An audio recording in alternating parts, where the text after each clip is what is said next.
This is a special presentation of Alamogordo Tiger Sports on Southern New Mexico's sports leader, ESPN Alamogordo 103.7.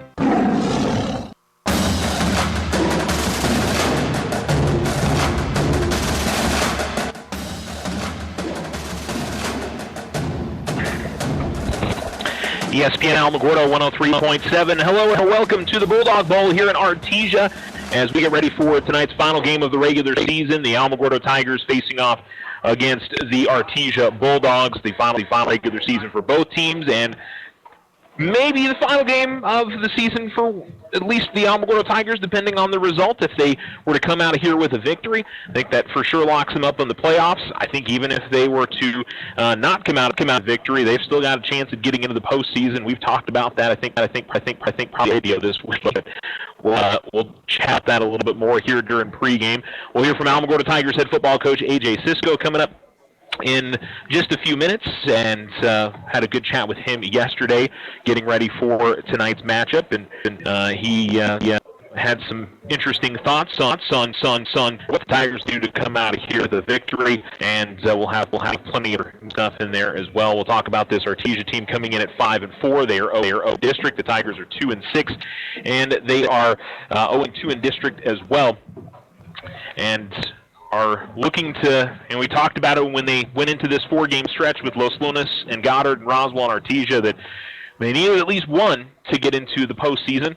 But the way things have started to break down, that may not necessarily be the case. It's going to be real close when the brackets come out late tomorrow night. There's probably 3 or 4 or 5 total teams that are going to have a chance at those last 2 or 3 slots in the Class 5A playoffs. And I'm sure the Tigers would love to have the opportunity to keep playing this season. But they know they've got this one tonight. It is a beautiful evening here in Artesia, starting to cool off as the sun has gone down. But the crowd's starting to fill in. The amount of Alamogordo fans have made the trip. But, of course, a lot of orange here in the stadium, which is what you would expect.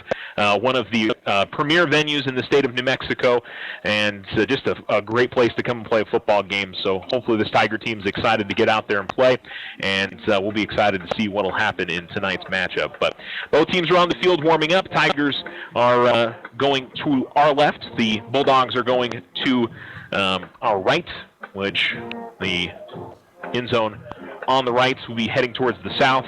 The end zone on the left heading towards the north, if that somehow helps you imagine tonight's broadcast. But Tigers are in all white tonight. The Bulldogs are in all orange this evening.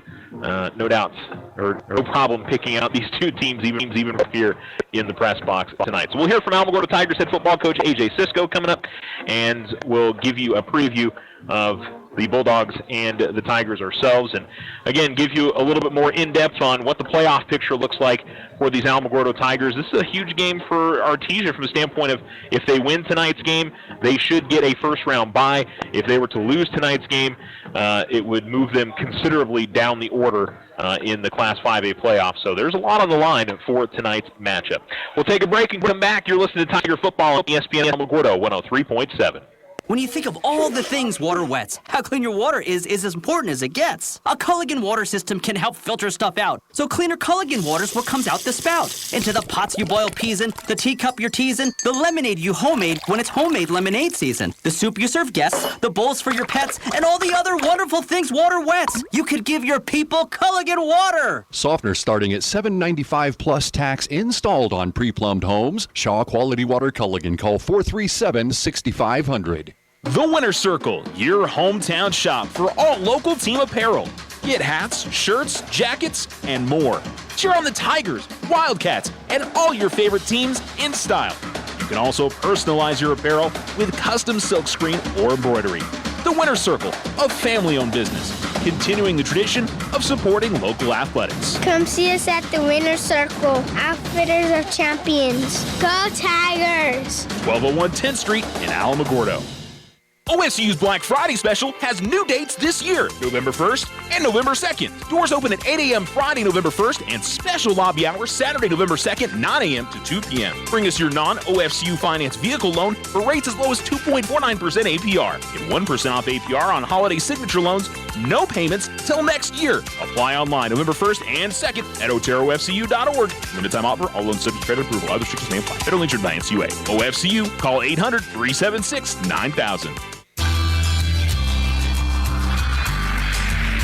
If you find yourself frustrated because your internet is slow, then you need to call Tularosa Basin Telephone Company. They have the speed, the reliability, and the customer service to turn your frustration into smiles. Now, doesn't that sound like a better plan? Call Tularosa Basin Telephone Company at 585-2700 and get connected today.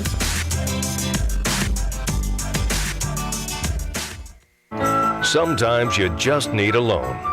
Your daughter Debbie is getting married. Your son Toby needs a new tuba. Let's face it, families cost money. Things come up that you had no way of predicting. We make personal loans for occasions like this to people who have good credit. So next time you find yourself connected to the unexpected, stop in and see us about a personal loan, subject to credit approval. First National Bank, member FDIC. When you grow, we grow.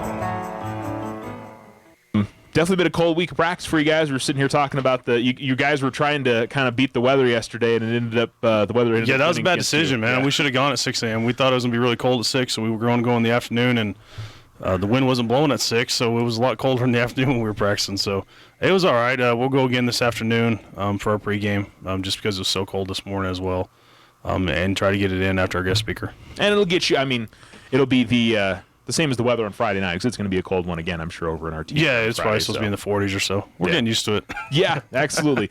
Yeah, it was definitely, by the end of the game on Friday, it was definitely a pretty cold one there, Roswell. Again, you guys needed to get off to a good start. Unfortunately, it didn't get off the start you wanted to, but I could see the game plan. When you guys got to move the football and got to play some ball control, that was clearly what you guys wanted. Yeah, that was our goal from the get-go. I mean, they're explosive on offense, and they might be the fastest team in the state. They can fly all around the board. But you saw us taking our time. I mean, we're going to try to slow down. I think they ran 4 plays in the first quarter, which was our goal, to get them to have one drive, and that was it. We threw a real bad pick the first drive. The route's open. We just airmail it and overthrow it. And give that kid the ball anytime it's a chance he's going to return it for a touchdown. So we dug ourselves a hole. I was glad when it was 14-0. We bounced back, got another good drive, drove it down.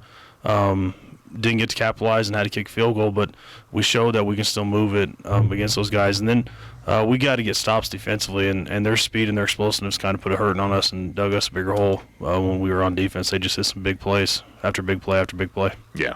And at least, I mean, again, same with the Los Lunas game. You guys got to, finish strong and do some positive things that maybe could help build a little bit towards this week. But, at the end of the day, they're the number 1 team in the state. Yeah, they're and I told their coach, I don't know if there's a 6A team that could beat you guys, just because their overall speed. And then they bring the tempo to you and try to go real fast. And they knew we were going to go slow, and so they're going to try to speed up the game and then put points on the board in a hurry and then force us to go a little faster. Yeah. So now you get to Artesia, and I've talked about it all week long. Obviously, if you guys win, you're in. I mean, that's the bottom line. I mean, and that's what you can tell. And we'll host. Yeah. Yeah, that's what we told our kids. I mean, if we beat Artesia, we're probably hosting next Friday. Yeah. So, I mean, for this group of seniors, they can look at it as they've got this one game. They've got the opportunity to go out there. And I think certainly provide a shock for some people, but to finish strong and give themselves a chance to keep playing this season. Yeah, we told our kids last Friday after the game that our playoffs start now. And we treated this entire week like a playoff and talked to our kids and gone through it like playoffs. And that's how we'll go in tomorrow night in the bowl and act like it's a playoff game for us. And it's a big game for us. It's a big game for the seniors. It's a senior class that's gone through the ups and downs and got a chance. And now we got a chance to go be competitive and win a game in the Bulldog Bowl if we play really well. I think obviously one thing you guys may end up having to do is score a lot of points, which hasn't really been your forte this year. It did against Ruidoso, but you guys are going to have to probably get up into the 30s or 40s to have a chance, right? I hope not. That's what we told our kids. Our defense is going to have to get some stops for us to have a shot. We told our kids on Monday at our meeting we got to get stops defensively to have a shot. And if we don't get stops defensively, we don't have a shot to beat these guys. And with that, we're going to do the ball control and take care of the clock and run it down and shorten their possessions and try to shorten the game and see what we can get out of it. But we got to get stops defensively, and if we don't get stops, we're in for a long night. And offensively, I mean, you guys know what Artesia is going to do based on, I mean, it's the same thing that Artesia has done for years and years, but yeah, I think the biggest thing with them is their ability to change formations and give you a lot of different looks that can cause you some problems. Yeah, their biggest issue, their biggest threat to us is their quarterback, the Hodling kid. He's a stud. He's a college level kid, 6'5", 200-some pounds, can run and throw. He's got uncles and brothers and everybody else that's been a quarterback there in that town forever. He's for real. He's one of the better quarterbacks in the state. He's not as elusive as, say, the kid from Lovington or the kid from Roswell, but he can dang sure sling it. They're going to do what they normally do. I mean, they'll run a ton of screens at us. They'll run some inside zone, but he's their leading rusher. I mean, that's how explosive he is as a player, and then they'll throw the ball all over the yard and try to make it a long night for you if you can't play defense and match up to the routes. But their defense has struggled this year. I mean, this is they gave up 52 to Lovington. They gave up 40-something to Ruidoso. They certainly have had their challenges on defense this year. So there's got to be some confidence for you guys. I know you feel like you can move the ball on anybody, but you certainly feel like this should be a game you guys can control that tempo. That's what we're talking to our kids about. Is this is a group Artesia that's they're still trying to get their feet wet and understand what they're doing defensively and get going, and they play their freaking tails off. It's impressive to watch those kids play all the time that wear those orange helmets. But they've struggled on defense a little bit, and there's no doubt about it. And it's against teams trying to run the football. They go up 14-0 to Goddard last week, and Goddard never even panics and just does what they do. And next thing you know, it's 46-30 or 46-28, and you're going, whoa, that was fast. But they're going to do a lot of different things. They're going to give us probably 4 or 5 different fronts. They're going to run some stunts that we've never seen all year, and some coverages just to try to screw with us and running the football. And they've done it to everybody else, and they've had success. They had a 3-and-out against Goddard last year on the opening drive, running a new defense that Goddard they haven't shown all year, and they just threw it out there at Goddard. So it's going to be a challenge for us to match up to them and adjust to what they do, because they'll run one defense one series and come out to the next series, and they might run one defense for 2 plays and then come in another front, and we got to be able to adjust and handle that. And we got the 5th leading rusher in the state, in regardless of all classes, so we feel like we can run the football. We just got to be able to sustain drives and put points on the board and get stops. And, I mean, these guys have played in this stadium before, but, I mean, it was in that sophomore year for at least those seniors. Can you even talk to them about, of not letting, the circumstance or the scene, because that is a difficult place to try to go and win a football game. It is, but we tell our kids, like, y'all got to love this. Like, there's not a whole lot of kids in high school football across the country that get to go play in a stadium like this, and you get the opportunity. It's not a challenge or anything. It's just a football stadium, and we talk to our kids that it's still 100 yards long and 53.5 yards wide, and there's still goalposts at the back of the end zones, and they put little things at the corners of the end zone. Nothing changes, but we tell our kids enjoy it. Like, this is a cool stadium. Artesia does it right. It's a community that loves football, does it the right way. They've got a museum up by the locker room. They got new suites in the press box. It's a phenomenal facility. We tell our kids, hey, we're going to have some fun over there. We tell them, me and a couple of guys on staff that have actually gone and won in the bowl before, that it's pretty cool when that place gets really quiet and all those people in orange don't say a thing. And when you're walking back up the ramp after a game, after you get to beat those guys in that place, it's a challenge in itself, and it's a challenge when you get to play a team like that and they got that kind of home field advantage. But we tell our kids, don't be afraid of it. We're going to embrace it and enjoy playing in a beautiful stadium like that. Well, we'll look forward to it, and hopefully we're talking again next week. Get ready for a playoff game. I hope so, man. All right, thanks, Coach. Right, thanks. Are you looking for letter jackets? Need trophies, plaques, or awards? It's all at the Winner's Circle. Personalize your student's letter jacket with stitching or embroidery. Get customized engraving on your trophies, plaques, and awards. Whether it's for your business, team sales, special events, or personal use. Have you seen our in-store remodel? Stop by and visit us today at 1201 10th Street in Alamogordo. Come see us at the Winner's Circle. Outfitters of champions. Go Tigers!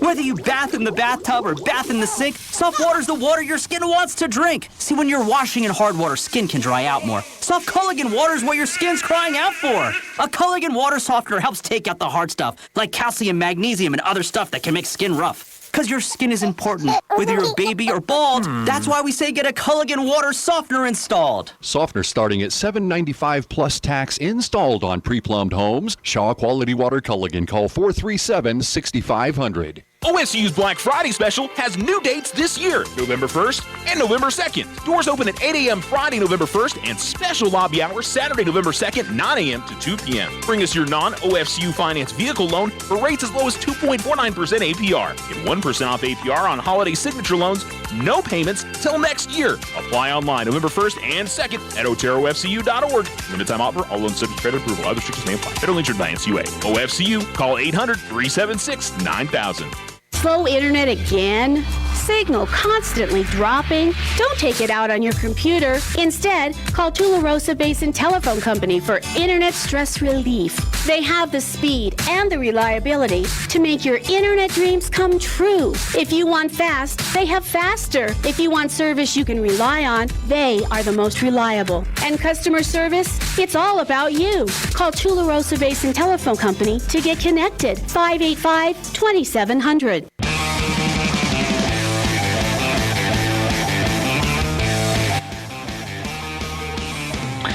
Welcome back to the Bulldog Bowl. You're listening to ESPN Alamogordo 103.7. We're about 15 minutes away from kickoff. Both teams have already headed back up the ramp to their locker rooms on the south side of the stadium. And if you've never been to the Bulldog Bowl, first off, you can go over to the ESPN Alamogordo Facebook page and get a look at it. But the locker rooms are on a ramp.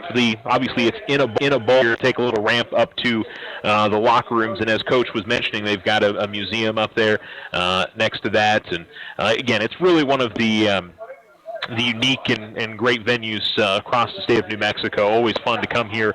And as Coach said, this is a community that does football right. That's full stands, folks dressed in their orange. It's definitely what you like to see. Let's talk about this football team in the Artesia Bulldogs that come in at 5-4, 0-2 in district, coming off a loss to Goddard last week. The Tigers, of course, are coming off the loss to Roswell High. Both teams were unable to beat the Roswell schools this year. But for the Bulldogs, Coach talked about it. Clay Hodling, the season that he has had, he's thrown for 36 touchdowns, just 6 picks, over 2,700 yards passing on the season. He's got another 300 yards rushing with 7 touchdowns on top of that as well. Offense has not been an issue for this football team at all this year. They have put up a ton of points. They put up 76 against Ruidoso a little bit earlier on this season, so it was very impressive what they've done. They put up 59 against Lovington a little bit earlier this year. That was a close game, a crazy game between Lovington and Artesia a little bit earlier on this season.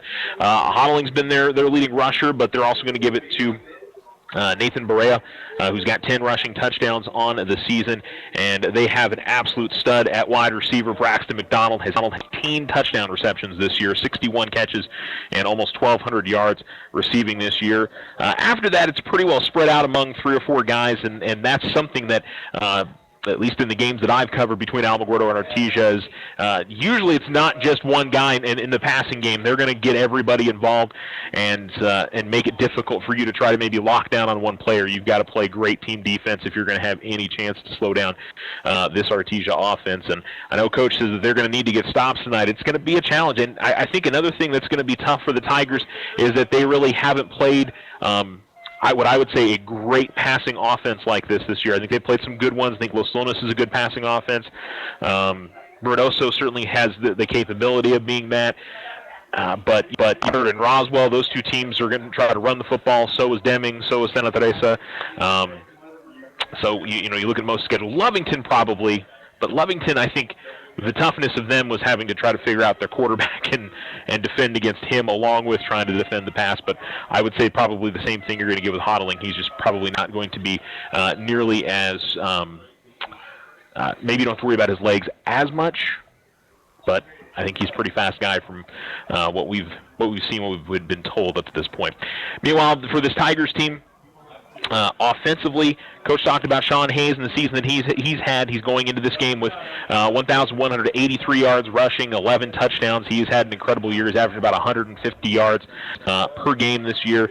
And he would have had even more in the season if that Valencia game at the beginning of the season had counted, because he was running the ball in big chunks in that game too. So he could be closing in on maybe 1,500 yards for the season. He's had an incredible year and has been the main point of the Tigers offense, the spear of it. If they're going to be successful, they've got to be able to run the football with Hayes or with Michael Audette, who's been getting more carries in recent games. They're going to need that to work tonight if they're going to be successful. Ron Viescas has thrown 6 touchdown passes this year. The Tigers have not been especially successful throwing the football, but I feel like they've gotten better as the year has progressed. We've seen some improvement in that for the Tigers this year. Julio Mendoza, 17 catches for 276 yards, 3 touchdowns on the year. He's picked up a lot of those recently, and again, with the passing offense starting to improve a little bit for the Tigers, we started to see that really pick up for Alamogordo. Max Merrill's had a great season on the defensive side. He's led the team in tackles all season long. Reese Cady's had a great year. Austin LaSalle has had a fantastic season. So has Dakota in that defensive linebacking core, and Jarman Williams up front, J.P. Madden, Shane Sargent, all those guys have had good seasons. They're going to have their best game of the year tonight and really try to slow down what this Artesia offense is going to bring at them tonight. So we'll see if the Tigers are able to do that. They're going to need it in order to come out of here with a victory. It's a tall task, but the Tigers have certainly shown improvement this year.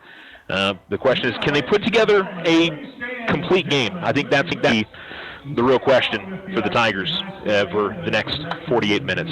All right, we're going to go ahead and take a commercial break, and we'll come right back. More pregame coming up here on ESPN Alamogordo. The fall fairground sale is over, but Vision Ford's bringing the after party, and it's BYOB. Bring your old beater and trade it in for a sweet deal on a smoking hot ride. Get 0% financing for up to 72 months on the 2019 Ford F-150 and get up to $8,500 cash back. The 2019 Ford Fusion has $2,000 cash back or 0% financing for up to 60 months with $1,000 cash back. The all-new Ford Ranger's on the lot, and you can get up to $1,000 cash back or 0% for up to 60 months with $500 cash back. Check out the 2019 Ford Edge. Up to $4,500 cash back or 0% for 60 months with $3,750 cash back. Or the Ford Escape, up to $4,250 cash back or 0% for 60 months. Plus, browse their selection of pre-owned cars, trucks, and SUVs. Don't forget, Vision Ford offers a $500 military discount. Vision Ford, 1500 South White Sands. VisionFordLincoln.com. Financing on approved credit. See dealer for details. When someone thinks they have a better idea, like a new way to make it or a new place to take it, they start their own business. Every small business has not-so-small ambitions. We can help you with about every financial service you'll need, like e-statements to save your filing space, mobile banking from your smartphone, lines of credit for expansion, and online account access. To us, there's nothing small about small business. First National Bank, member FDIC. When you grow, we grow. When you think of all the things water wets, how clean your water is as important as it gets. A Culligan water system can help filter stuff out. So cleaner Culligan water's what comes out the spout. Into the pots you boil peas in, the teacup you're teasing, the lemonade you homemade when it's homemade lemonade season, the soup you serve guests, the bowls for your pets, and all the other wonderful things water wets. You could give your people Culligan water. Softener starting at $7.95 plus tax installed on pre-plumbed homes. Shaw Quality Water Culligan. Call 437-6500. The Winner's Circle, your hometown shop for all local team apparel. Get hats, shirts, jackets, and more. Cheer on the Tigers, Wildcats, and all your favorite teams in style. You can also personalize your apparel with custom silkscreen or embroidery. The Winner's Circle, a family-owned business, continuing the tradition of supporting local athletics. Come see us at the Winner's Circle, Outfitters of Champions. Go Tigers! 1201 10th Street in Alamogordo.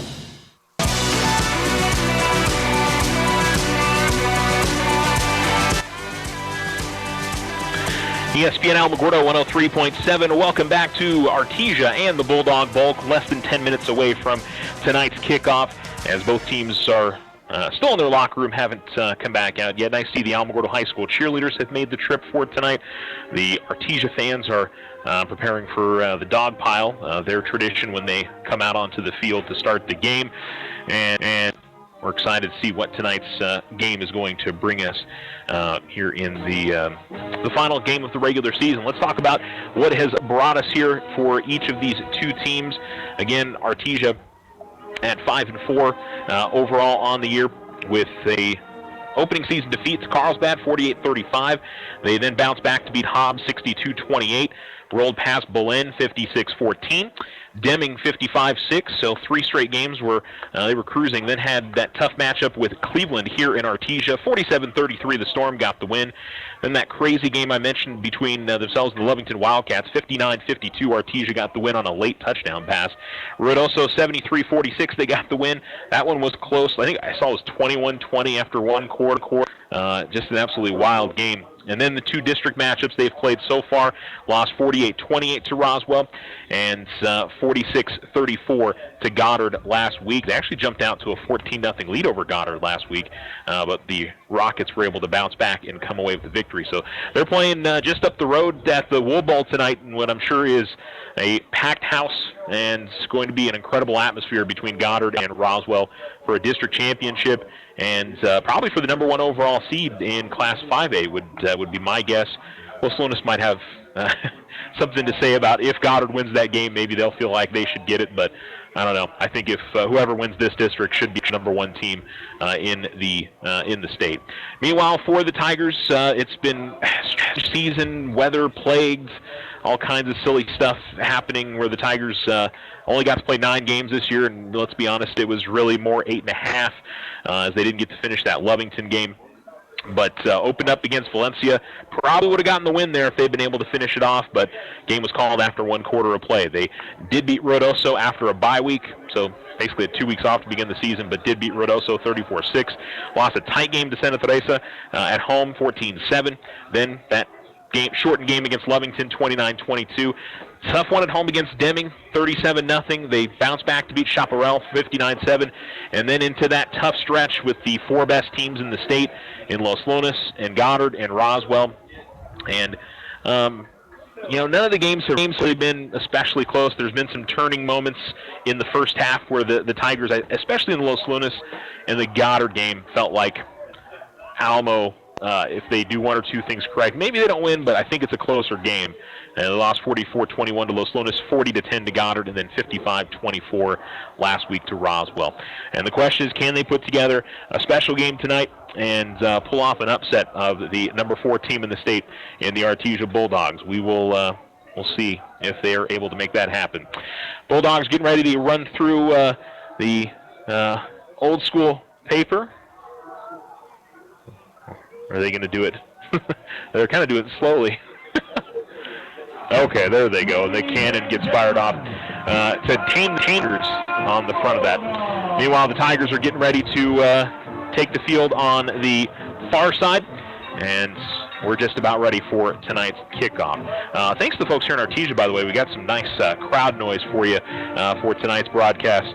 They've got crowd mics that we're able to plug into, so really, really appreciate that. We're way up here at the press box, so makes hopefully the broadcast sound a little bit better for you guys back at home.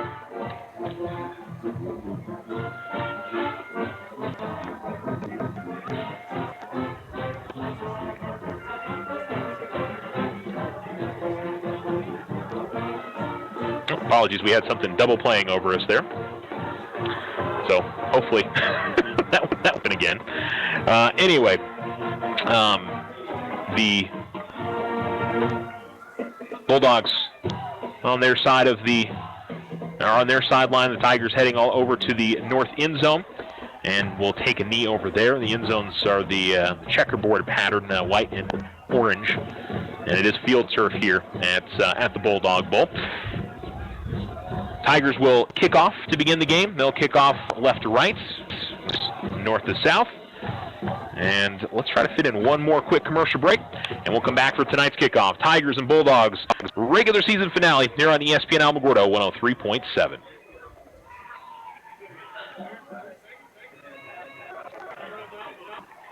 Wow. Look at all those bright colors. Yep, good old Tularosa Basin sunsets. No, Mike, I just came from the Chevy house and I have a 2020 in my sights. While everyone else still has 2019 vision, we have the new 2020 models in stock right now. With supplier pricing in full effect for the 2019 models, which gotta go. You can also get a great deal on a brand new, just in inventory, newly released, never ever seen before, new to the area. Hey, they get it. The 2020s are exclusively here at Desert Sun Motor Chevrolet. Plus, we have the best in market, best service, tenderly loved and regrettably traded in pre-owned vehicles within 250 miles. We will not be undersold. All offers will be accepted. That's right. With little or no money down financing and higher than market value for your trade, how could you not come down to 2600 North White Sands Boulevard or visit us online at DesertSunMotors.com. See dealer for details. All available 2019s are still in stock. Not all 2020s have arrived yet. Deals may be the hottest under the sun. Purchase of one or more vehicles could increase your heart rate. Proud supporter of Taco Tuesdays. Keep hands and feet inside at all times. Do not attempt this at home. Welcome back. We are ready for kickoff, and Brett Money getting ready to send it away for the Tigers, and he's got it lined up on the far hash.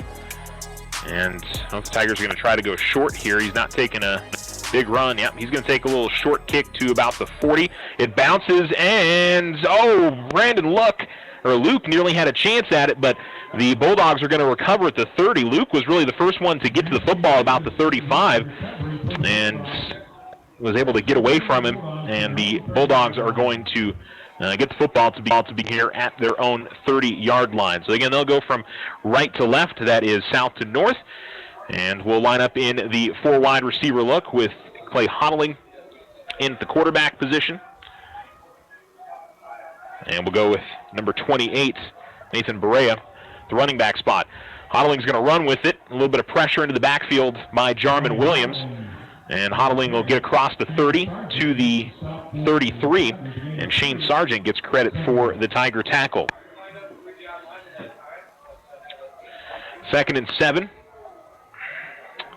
2 wide receivers out to the top, 2 to the bottom. Ball in the near hash. Check that. 3 wide receivers at the top. So an empty set. 3 down linemen for Alamogordo. Hodling back to pass. Tigers will send her, and a completion at the 40.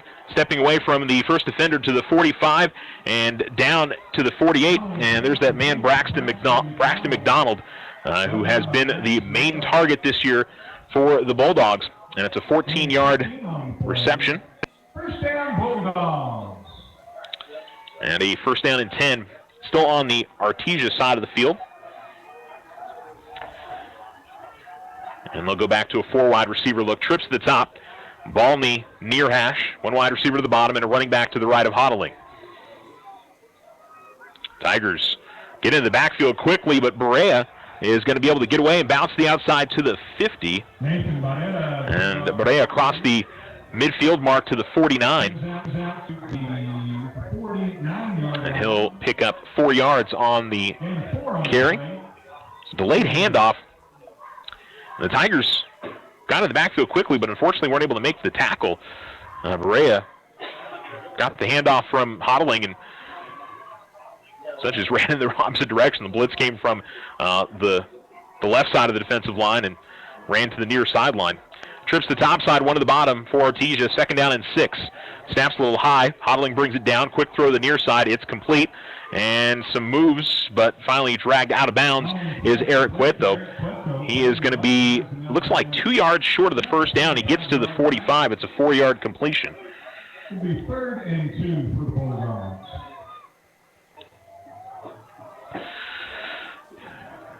Brings up a 3rd and 2. Ball's at the 45-yard line of the Tigers. Trips to the top side, 2 to the bottom, so it's an empty set. Tigers with 3 down linemen, crowding a little bit of the linebackers. They're going to send in 5. Hodling's going to just run with it. He's to the 40, up the near sideline to the 30, to the 25-20, and he'll be dragged down from behind as that's Reese Cady that's going to come away with the tackle for the Tigers. But the blitz came from the opposite side. Hodling came from the far sideline in, and Hodling just ran to the near sideline, and he was able to come away with the first down. And much more. Picks up 27 on the rush.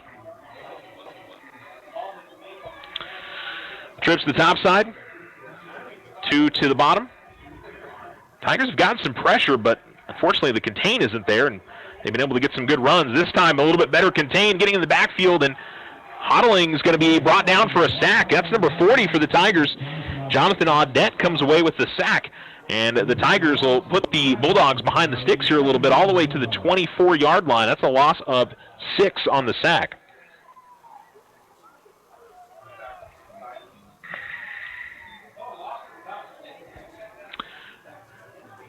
Bulldogs will go from between the hashes this time, 4 wide receivers, and the running back is to the right. A little bit of a high snap again, and the handoff, Barea, straight up the middle, and the Tigers beat him out the 21-yard line. It's just a 3-yard gain. Max Merrill getting credit for the tackle, and it'll be 3rd and long for the Bulldogs. 9:45 to go first quarter, no score. Opening drive of the game for the Artesia Bulldogs. They'll go 2 wide receivers to the bottom and 2 to the top. Ball between the hashes, running back to the left of Hodling. Tigers with 3 down linemen, 5 at the line. Hodling standing in the pocket, looking. I think they were looking for a screen. They do complete it, but the Tigers are going to get in the backfield, and a big defensive stop. Aaron Cisco makes the stop on Braxton McDonald. That was a loss back to the 25-yard line. That's a loss of 3. And we'll see what the Bulldogs do here with a 4th and be about 17, 16. Tigers defended the screen really well there. They were crowding the line of scrimmage, but I'm sure with the 3rd and long, we're expecting maybe that screen, and didn't over-pursue into the backfield. 4th and 16. Can the Tigers get off the field here? Bulldogs going for it, and Hodling stands tall in the pocket, still looking. He'll go over to the near corner of the end zone. It is tipped. It is incomplete. What a wonderful play over there on the far sideline. I thought that McDonald was going to come down with it.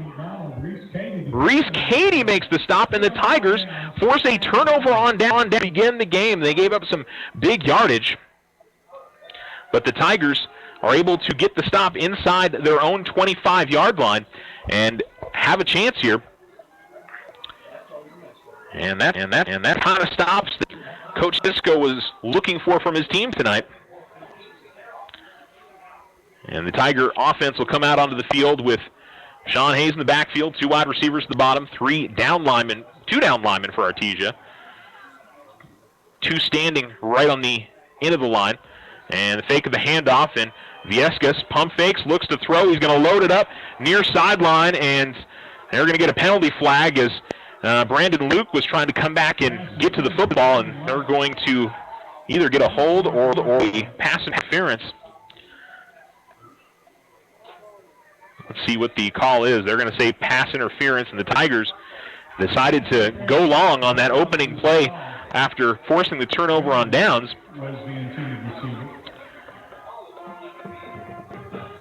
And I don't think that ball was really ever going to get to Brandon Luke, but he was trying to come back for it.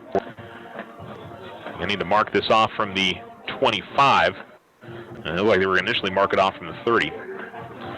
But a 15-yard penalty. And a first down for Alamogordo. 8:23 to go. Quarter number 1. The Tigers have gotten a stop defensively. Now can they take it down the field and get one in the end zone? Lead backs off to the left, 2 wide receivers to top end, balls between the hashes. Taking the snap, and the handoff goes to Hayes off left tackle. Hayes straight up the middle. Hayes across the 45, and he'll finally be contacted and brought down at about the 48, and that's going to be a 8-yard gain on first down and 10 for the Tigers. 2nd down and 2 coming up.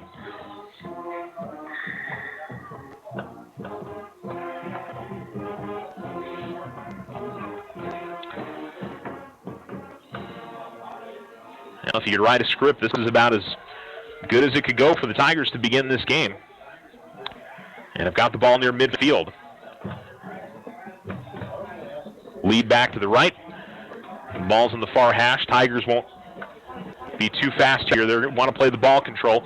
Handoff and straight up the middle goes. He pushes the pile across the 45, and the Tigers are going to have another first down in Artesia territory as he gets to the 43-yard line. Picks up 9. And the Tigers have their 2nd first down of the drive. Gain 9 on play. First down Tigers.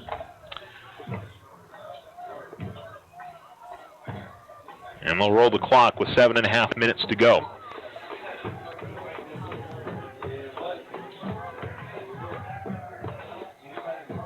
Cisco to the top. Bedgood, the receiver, to the bottom.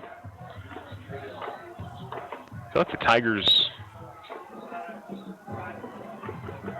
they look confused about how they want to line up here. Looks like they've got it now. They're going to get it off. Hayes will take the football. Hayes to the 40, 35, far sideline 30, and brought down at the 25-yard line. Maybe a little bit further ahead of that, all the way to the 23. That's a 20-yard gain for Alamo. So 3 runs for Sean Hayes, and he's picked up 37 yards. The Tigers also got that 15-yard penalty to begin the drive. Clock under 7 minutes to go in quarter number 1.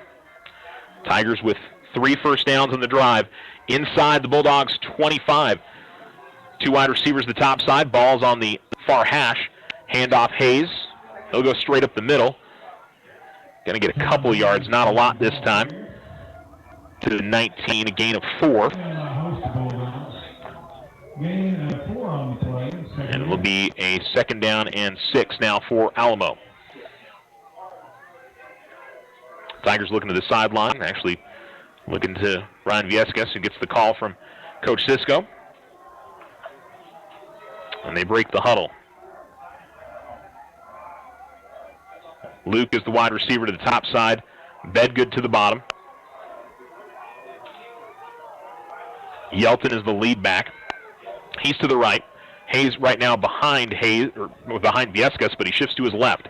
Takes the snap, handoff. Again, Hayes straight up the middle. Hayes to the 15, near the 10-yard line. And he's going to have another Alamogordo first down, maybe just shy of the 10-yard line. It's going to be a gain of 8.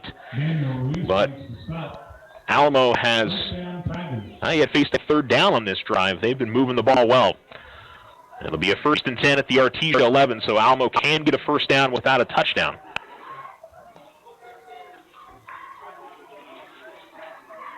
Bedgood and Luke, the 2 wide receivers to the top. And lead back again off to the left. The line is offset to the top side. Man comes in motion from left to right. And they will hand it off again to Hayes. Hayes cuts and still pushes across the 10-yard line and gets to the 6. It'll be a 5-yard gain. And it's been chunks, and that offensive line has created good for Hayes to run through. There's been a lot of times where he hasn't been touched until he's 2-3 yards past the line of scrimmage. Ball closer to the near hash here as they'll set up a 2nd down and 5. Ball at the Artesia 6.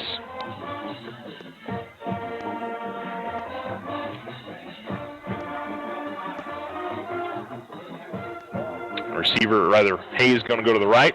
And they'll give to Hayes, and they pull the guard and the tackle, and they lead him right into the end zone for the Tiger touchdown. Alamogordo takes the lead here with 4:27 to go in the first quarter, and Sean Hayes again with the carry, this time a 6-yard touchdown. And the Tigers 7 carries, all with Sean Hayes, and move it right down the field for the touchdown. Pretty impressive stuff there from Alamo. Brett Money will come in to kick the extra point. So they get the stop on the turnover on downs inside their own 25 and then march it right down the field, 75 yards on 8 plays. The snap, kick is up, and it is good. 7-0 Alamogordo, 4:27 to go in the first quarter. You're listening to Tiger Football on ESPN Aldo. OSU's Black Friday special has new dates this year, November 1st and November 2nd. Doors open at 8 a.m. Friday, November 1st, and special lobby hours Saturday, November 2nd, 9 a.m. to 2 p.m. Bring us your non-OFCU finance vehicle loan for rates as low as 2.49% APR. Get 1% off APR on holiday signature loans, no payments till next year. Apply online November 1st and 2nd at oteroofcu.org. Limited time offer, all loans subject to credit approval. Other restrictions may apply. Federally insured by NCUA. OFCU, call 800-376-9000. Tularosa Basin Telephone Company is famous for keeping you connected. They promise to deliver fast speeds, provide a reliable network, and do it all with a smile. Their customer service team is on top of every call with the answers you need. In fact, they believe their customers are the most important part of their business. Give Tularosa Basin Telephone Company a call at 585-2700 for the internet experience you've been waiting for. Tigers go for the onside kick coming back from the touchdown, and they are going to recover it. It was tipped right at about the 50-yard line. Tigers go aggressive. It was tipped, and then it was essentially tipped forward if you're the Tigers, backwards if you're Artesia, and Alamogordo is going to recover at the Artesia 36-yard line. And Alamogordo's offense gets the ball right back here with 4:24 to go in the first quarter. Talked about that script, if you could write it. This is maybe even better than that script if you could write it. But can Alamogordo cash in and get it into the end zone here? They moved the ball exceptionally well on the opening drive. 7 carries to Sean Hayes. There was one pass that got a pass interference penalty call. 2 wide receivers to the top side, ball in the near hash, and faking the handoff, and Vieska's slow. He's going to go to the end zone, and it is caught for the touchdown. Waiting for the signal on it, and Alamogordo gets in the end zone, and it's Aaron Cisco from 36 yards out, and the Tigers are in front 13-0. What a great pass from Vieska's. Really nice play that he just dropped it in. It was man-to-man coverage, and Cisco was able to come back for it and pick up the touchdown grab. We'll wait the extra point from Brett Money. Snap, and the kick is up. And it is good. 4:16 to go here in this quarter. It's Alamogordo 14, Artesia nothing. You're listening to Tiger Football on ESPN Alamogordo. If you and your family are looking for a new home, you don't have to look far for a home mortgage. As a community bank, we not only have great rates, we offer you friendly financial service right here in the neighborhood. There are a lot of options in real estate lending. We're here to see that you get a loan you can live with. Talk to us about your home mortgage. We're an equal housing lender. First National Bank, member FDIC. When you grow, we grow. Are you looking for letter jackets? Need trophies, plaques, or awards? It's all at the Winner's Circle. Personalize your student's letter jacket with stitching or embroidery.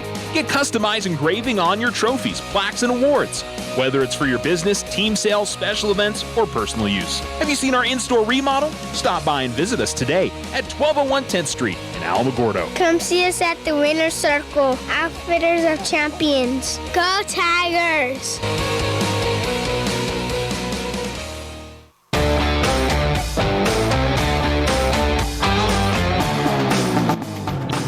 ESPN Alamogordo 103.7. The Tigers went onside kick again, but Braxton McDonald recovered and took it all the way to the Alamogordo 45.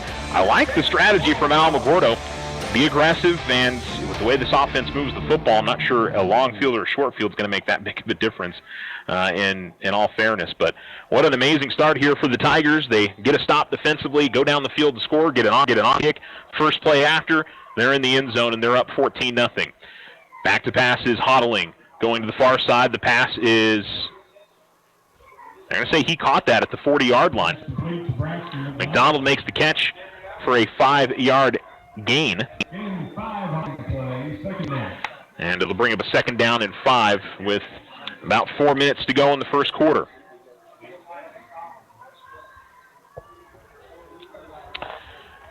Two wide receivers at the bottom, 2 to the top. Hodling with a running back to his right, takes the snap, handoff, goes to the back, and he's going to be met at the line of scrimmage. He's going to keep fighting for yardage, though. Looked like the Tigers were going to get a stop at the line, but checking to see if that is Berea again. It is. So Berea gets check that Barrera. It's saying Berea for getting the R in there. So it's a 4-yard gain. So Barrera picks up enough to make it a 3rd and 1. 2 to the bottom, 2 to the top. Ball near hash, running back to the left of Hodling Tigers with 3 down linemen. Here comes the snap. Throw to the near side is complete. And nice block. Broke open. Eric Quitt, though. Ball's at the right at the line of scrimmage. He's going to take it all the way to the 27. It's a 9-yard completion. And the Bulldogs pick up the first down. 1st and 10 from the Alamogordo 27. Again, 4 wide receivers, 3 down linemen for Alamo. And Hodling, hands going right up into the middle and across the 25 is Barrera. Gets it to the 23-yard line, picks up the gain of 4. Making a stop, gain of 4 on the play, 2nd down. And if you're just tuning in, it's Alamogordo 14, Artesia nothing.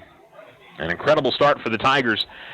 Alamo has not been a fast-starting team this year, but they're coming up with it when they need to. See if they can get another stop here. Hodling back to pass. Comes to the near sideline. It's going to be a little too hot to handle for the receiver, Isaac Rodriguez.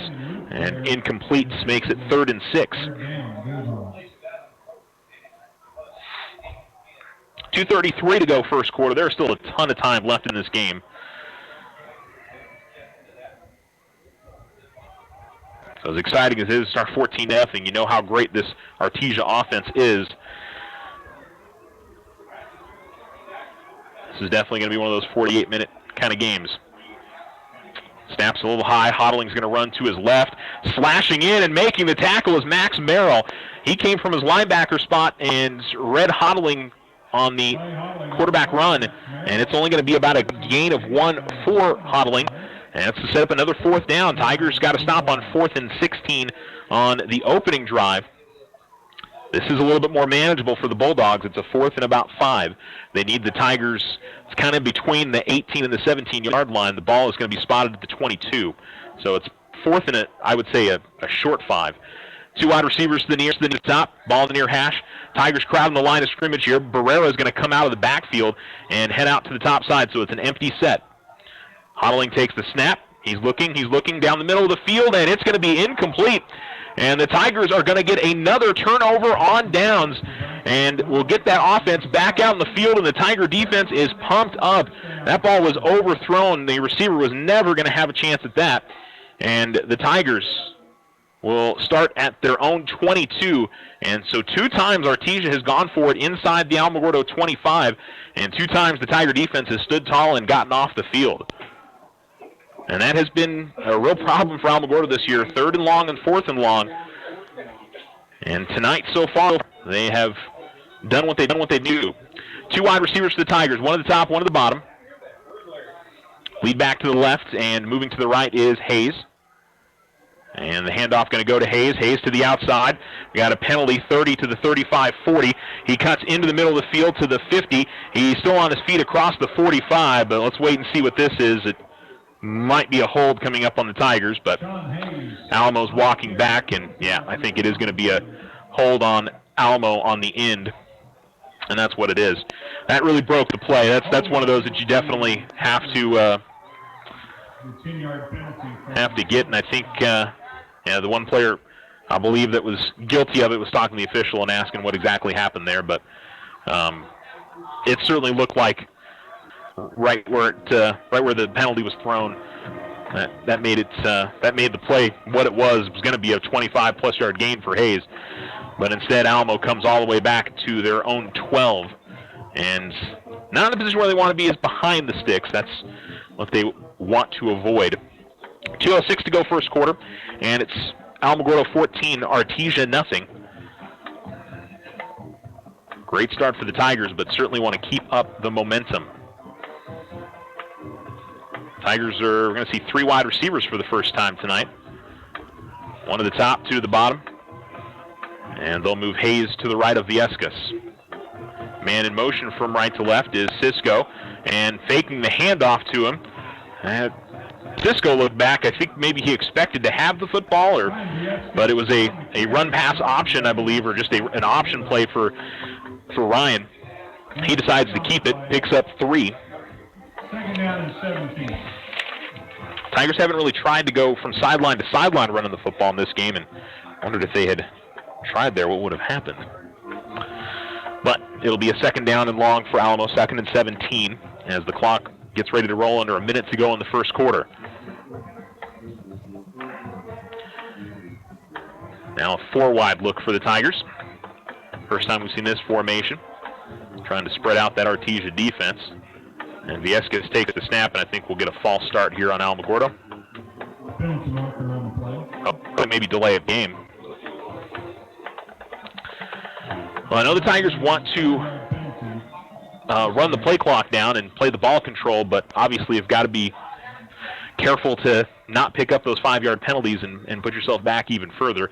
I guess if you're going to take one in this spot where you're already behind the sticks a little bit, maybe better than other spots for Alamo, but I think if you're Alamo, you really want to try and get this one down the field again and keep this momentum going offensively.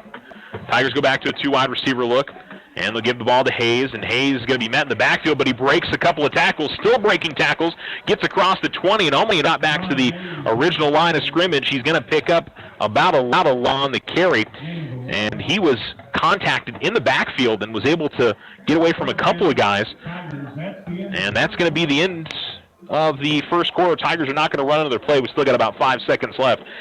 But what a first quarter for these Alamogordo Tigers. They'll have a 3rd and 11 coming up, leading 14-0 after one of play. You're listening to ESPN Alamogordo 103.7. Whether you bath in the bathtub or bath in the sink, soft water's the water your skin wants to drink. See, when you're washing in hard water, skin can dry out more. Soft Culligan water's what your skin's crying out for. A Culligan water softener helps take out the hard stuff, like calcium, magnesium, and other stuff that can make skin rough. Because your skin is important, whether you're a baby or bald. That's why we say get a Culligan water softener installed. Softener starting at $7.95 plus tax installed on pre-plumbed homes. Shaw Quality Water Culligan. Call 437-6500. OSU's Black Friday special has new dates this year, November 1st and November 2nd. Doors open at 8 a.m. Friday, November 1st, and special lobby hours Saturday, November 2nd, 9 a.m. to 2 p.m. Bring us your non-OFCU finance vehicle loan for rates as low as 2.49% APR. Get 1% off APR on holiday signature loans, no payments till next year. Apply online November 1st and 2nd at oteroFCU.org. Limited time offer, all loans subject to credit approval. Other restrictions may apply. Federally insured by NCUA. OFCU, call 800-376-9000.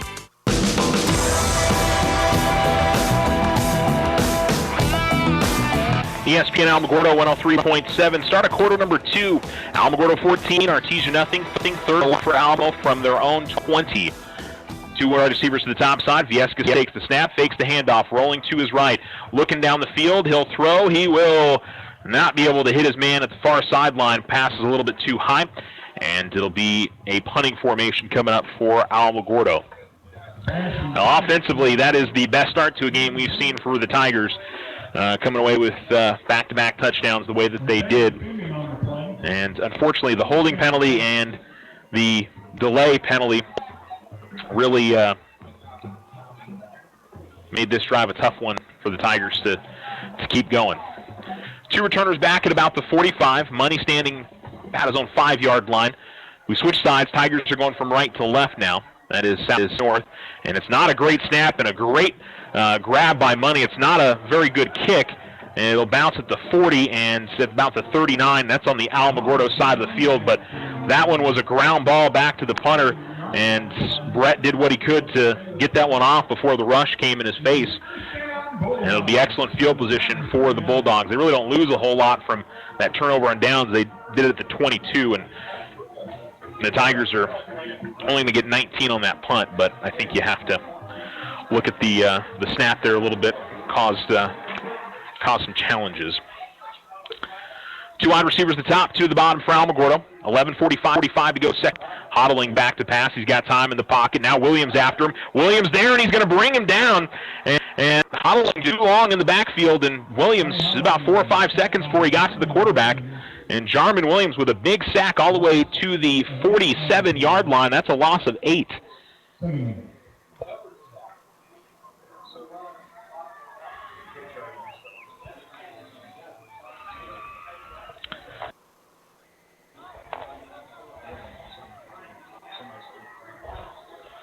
11:12 remaining. And second.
Their forward back here. 9-minute go here in Sean Hayes ran it.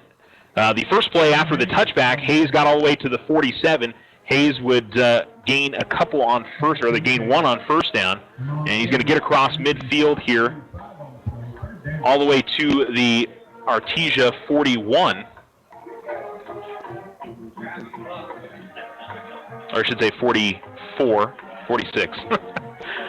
If the ball's right in the Bulldog logo, I was trying to pick out where it is. It's third and about 3.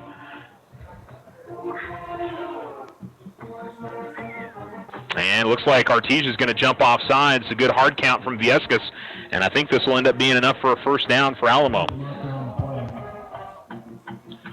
They only needed about 4. Illegal procedure against the Tigers.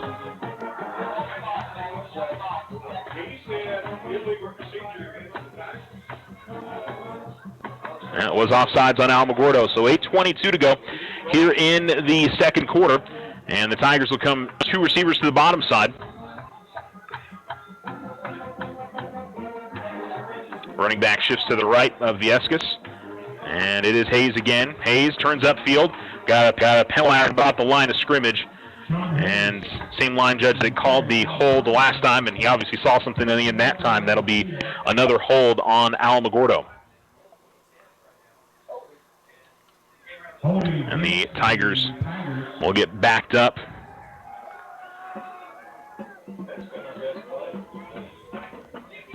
And the Alamogordo offense will again find themselves in the position that they don't want to be. If they can continue to pick up those 5-6 yard gains, you know, that 1st and 10, it works. But when you find yourself at 1st and 20, or this is going to be a little bit less than 1st and 20, they're marked it back to the 50, so 1st and 19. 2 to the top side, lead backs to the right for the Tigers. Ball right on the Bulldog at the 50-yard line, so between the hashes. And to the left of Viescas moves Hayes. Snaps a little high. Viescas is going to come down with it. And I don't know if that was a blown play there because of the snap, but I think that was the case because he was almost using Sean as a lead back. And I think it was the snap that caused the problem there on the play for the Tigers. And it's going to be a loss of about 1 for Viescas on the run. Just had to try to do something with it. But also solid work of getting up in the air and grabbing that with one hand with his left hand and not letting that go behind him. 7:25 to go here in quarter number 2. One positive for this, the Tigers are going to be able to switch field position. Even if they don't get a first down, they switch field position, and they've also taken some more time off of the I know there's a big part of the game plan in trying to shorten this game a little bit. Keep the ball in the Tigers' offense hands, even though, boy, the defense has played a great game. And most of the Tiger offensive line moved early, it looked like. Well, maybe a delay game, so they were trying to get the snap off in time, and that was why everything looked a little disjointed. Now some penalties starting to hurt Alamogordo here. Delay game there, the holding penalty. Those have stopped, been the things that have stopped the first Tiger drive and may stop this one too.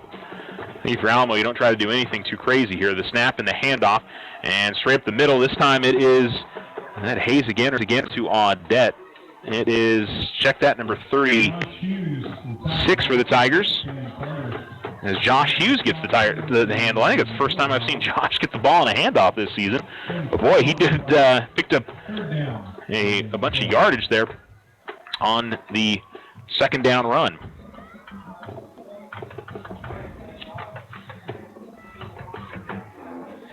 Still 3rd and long for Alamo. Ball's at the Artesia 44 with 6:15 to go here in the second quarter. Receiver to the top, receiver to the bottom. Everybody else in the line except Hughes, who's the running back to the left. Faking the handoff. Viesca's going to throw, and just a little too high for Max Merrill to 25. The 2 tight ends out into the out to receive. And I think it was a little high and a little behind Max, but the Tigers had it. They were going to get a first down and maybe more. And the Tigers unable to get the completion. I think for the Bulldogs, a break with 6:04 to go. Tigers will punt it again. They're going to change the formation here a little bit, bring somebody from the top side. And the Tigers are going to run the fake. They give it to Hughes, and he's only going to get about 3 yards. Boy, kind of surprised Alamogordo went for the fake there. It looked like Artesia was set up well for something like that. They really had their defenders spread out, and the Tigers do get a turnover on down to get about 3. I still like the aggressiveness. And with 5:59 to go, the Tigers have went into this game like, there is no tomorrow kind of mentality. Onside kicks and fake punts, and it's been fun to watch. 3-down lineman for Alamogordo, Hodling back to pass, stands in the pocket, throws, finds his man at the far sideline, makes the first defender miss. He's already got the first down, still dragging defenders, takes a big hit at the sideline. He was still fighting for yardage to the 45. Eric Cueto, number 11, makes the grab. Gains about 15. And Artesia picks up a first down at the Alamogordo 45.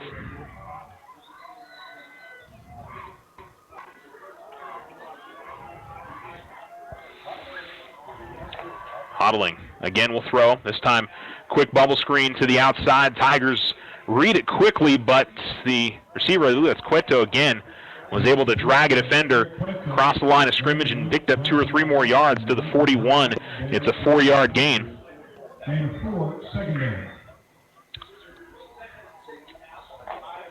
And it'll be 5.5 minutes to go now with, again, a 4-wide receiver look. Tigers stay with the 3-down linemen, 3 linebackers, and everybody else DBs. And Hodling in some trouble. Hodling able to get it away. We've got a penalty flag down at the 41. It was Max Merrill and Jarman Williams getting into the backfield and forcing the pressure. And we'll wait and see what the penalty is going to be on. If it's on Alamogordo, if it's on Artesia, but I think it's on Artesia based on the... Well, wait, we'll hold on and see.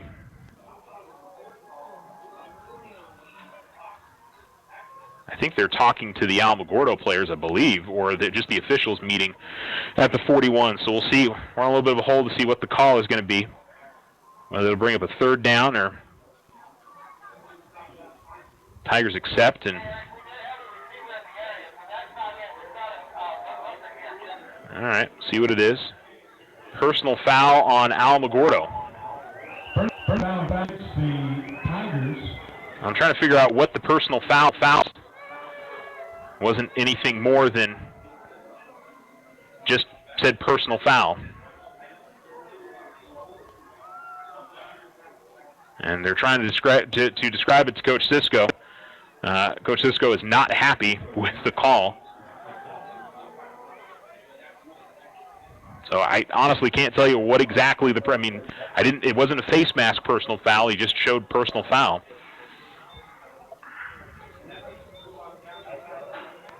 So I don't know if it's a helmet contact or something else, but that's unfortunate for Alamogordo.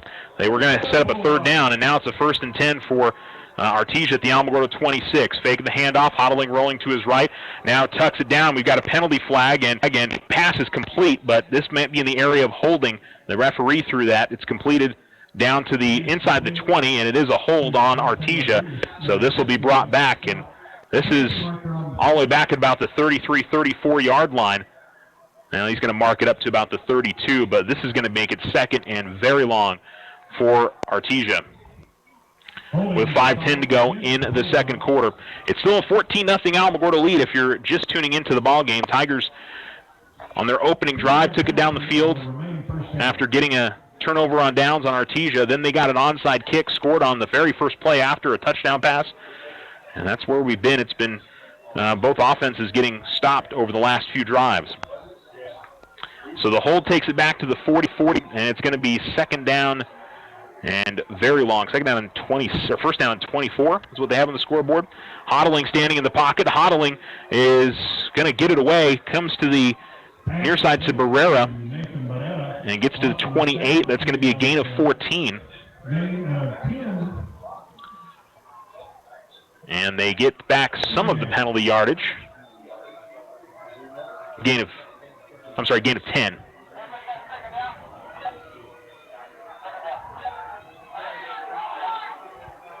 Second down now for the Bulldogs, 2nd and 16.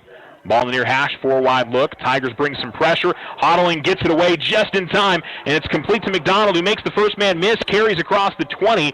He's gonna be very close to the marker. It's gonna be about a yard short. He picks up 15. That was all on McDonald and his ability to make that first man miss. The Tigers had a defender right on him when he makes the catch, but the yards after contact, I'm not even sure if the Tiger made contact with him. He made a great move. And clock getting ready, rolling to 4 minutes to go. 31 Bulldogs.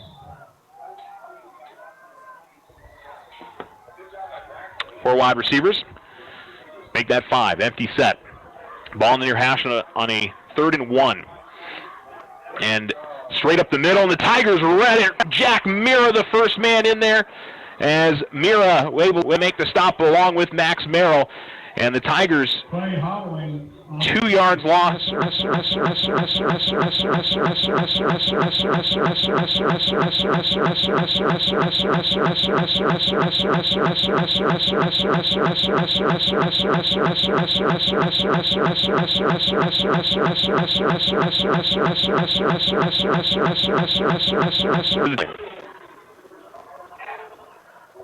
And McDonald's in motion. He gets off on the Jets.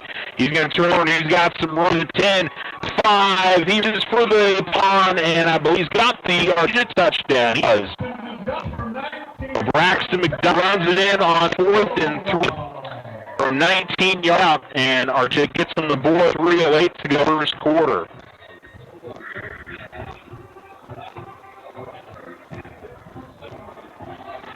Hall will hold the point try.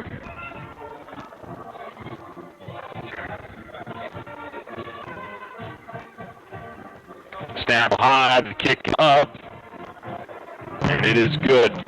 3 remaining in the second quarter. Artesia's board. It's out 14, Artesia 7. You're listening to Tiger Ball. The fall fairground sale is over, but Vision Ford's bringing the after party, and it's BYOB. Bring your old beater and trade it in for a sweet deal on a smoking hot ride. Get 0% financing for up to 72 months on the 2019 Ford F-150 and get up to $8,500 cash back. The 2019 Ford Fusion has $2,000 cash back or 0% financing for up to 60 months with $1,000 cash back. The all-new Ford Ranger's on the lot, and you can get up to $1,000 cash back or 0% for up to 60 months with $500 cash back. Check out the 2019 Ford Edge. Up to $4,500 cash back or 0% for 60 months with $3,750 cash back. Or the Ford Escape. Up to $4,250 cash back or 0% for 60 months. Plus, browse their selection of pre-owned cars, trucks, and SUVs. Don't forget, Vision Ford offers a $500 military discount. Vision Ford, 1500 South White Sands. VisionFordLincoln.com. Financing on approved credit. See dealer for details.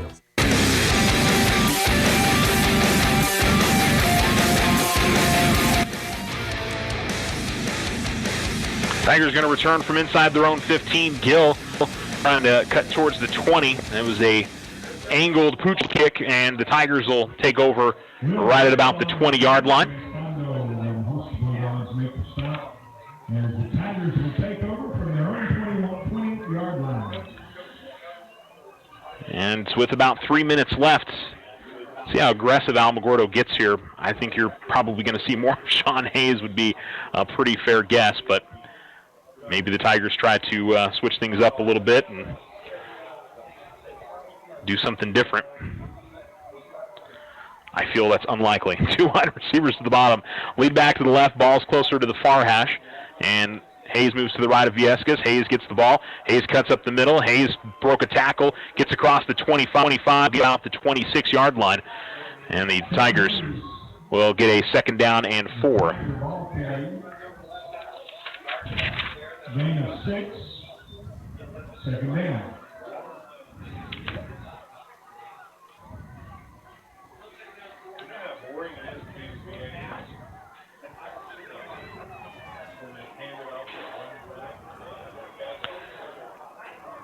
Running back split to each side. Again, lead back to the left. 2:24 remaining. I think Tigers, more than anything, make sure Artesia doesn't get the ball back here. Hayes now running to the right side. Hayes to the 30, to the 35. He's got a 1st down for Alamo. Gets all the way to the 39-yard line. That's a 13-yard gain. Ford Cox and Dominic Pacheco making the stop.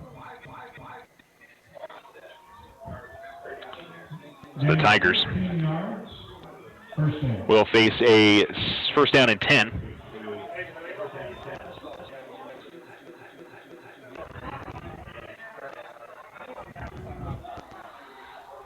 Two wide receivers to each side, running back to the left of, or now to the right of, lead back to the left, I should say, of Viescas. Viescas takes the ball, hands it off. Hayes, again, right up the middle, gets contact at the line of scrimmage, but keeps turning the legs, and is going to pick up about 5.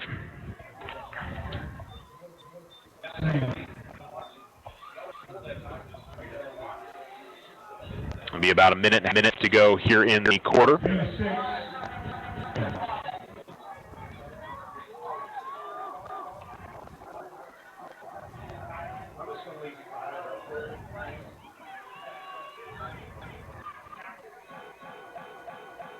Handed off to Hayes again. Hayes gets some steam across 50-yard line. And will find himself at the 47.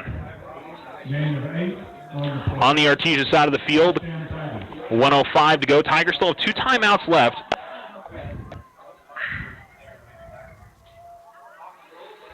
And we're under a minute to go. Tigers, 1 wide receiver to the bottom, 1 to the top. Boy, at this point, at least want to get some points out of the drive. And Viescas takes the snap, hands it off. Straight up the middle, not going to get much. And I think Alamogordo is going to call a timeout. They will.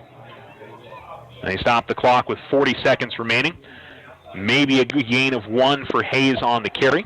And again, I want to apologize. I know we're getting a little cut off, or it's I don't want to say garbled, but I know we're kind of jumping around when you're hearing my voice over the broadcast. We had a little bit of slow internet tonight, so my apologies on that. So hopefully you're hearing the broadcast clear enough and you're able to listen to what's going on. But we'll do our best to, or I'll do my best to try to make sure that we don't maybe go back and recap some things just in case. Most importantly, it's a 14-7 lead for Alamogordo. They put a couple seconds on the clock. They put up 42. And the question for Alamo is, do you think about going to the air in this spot? Do you keep what you're doing?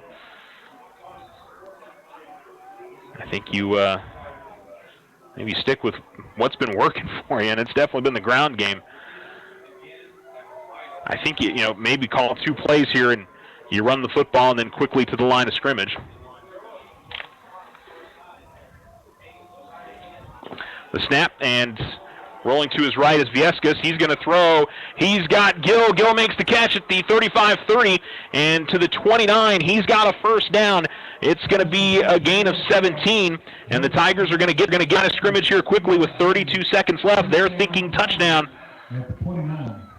Maybe going to try and just clock the ball here, and they do. They will go ahead and save a timeout here with 29 seconds left. The ball is at the 29, and it'll be a second down and 10 for Alamogordo. Timeout. Oh, no timeout, sorry.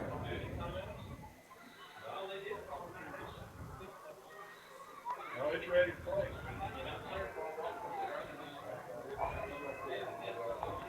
In question whether they called the timeout there or not, or they spiked the ball or got the ball spiked in time. Tigers are going to need to change out some personnel here, I think. Well, they have too many in the formation here. Okay, they're just going to bring out Cisco, so maybe they're okay now. Tigers are going to have to hurry here.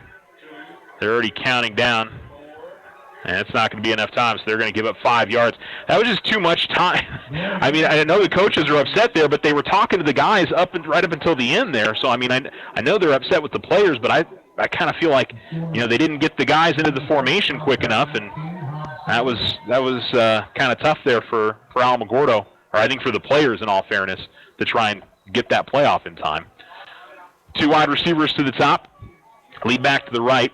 They're definitely in Brett Money's field goal range here, but I think they're thinking 7. And Viescas is going to throw. He's going to throw over to the far sideline. It is, knocked away, I think. Streaking, or looking for the wide receiver streaking up the far sideline. Third down. And it was,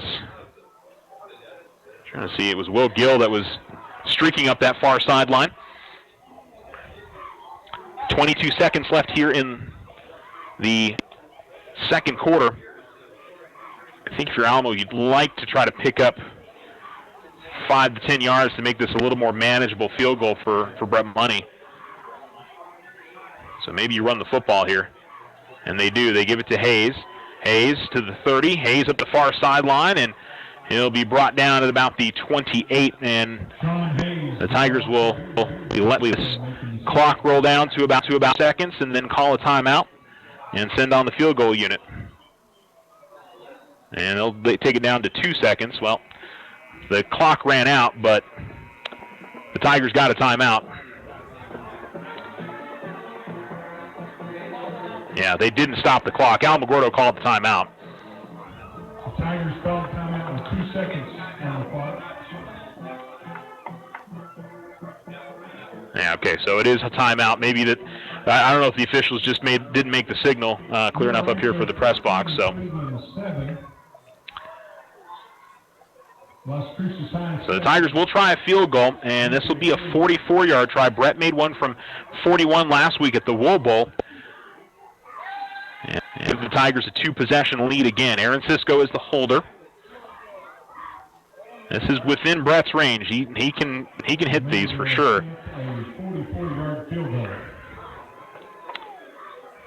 And the lefty will line it up with 2 seconds left.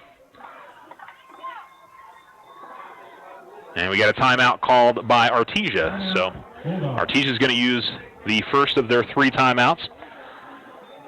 And they'll talk things over. So 2 seconds left to go as we sit here in the second quarter. And what an impressive quarter it's been for the Tigers as they got a stop on downs on the opening drive for Artesia. They'd taken it inside the Alamogordo 25. Tigers would take it right down the field and get it in the end zone with this touchdown. Then they recovered an onside kick and threw a 36-yard touchdown pass from Viescas to Cisco. Made it 14-0, and that's where we sat until just a little while ago. With about 3 minutes left in the half, the Bulldogs were able to get it into the end zone. Braxton McDonald on the jet sweep run pass. It was kind of a little toss forward. I'm going to call it a run. So we'll see. I wonder if they're going to call another timeout here or not. Doesn't look like it. Cisco puts the kick up, and he missed it wide right. So the field goal is no good. He had the distance on it, but was unable to knock it in. And overall, the Tigers have got to feel good about where they sit. 14-7 in front as we hit halftime.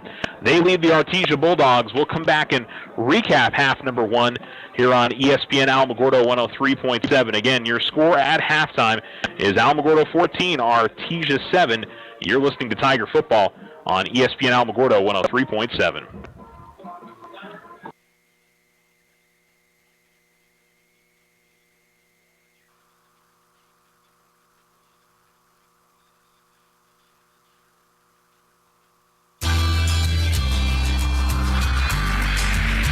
If you find yourself frustrated because your internet is slow, then you need to call Tularosa Basin Telephone Company. They have the speed, the reliability, and the customer service to turn your frustration into smiles. Now, doesn't that sound like a better plan? Call Tularosa Basin Telephone Company at 585-2700 and get connected today.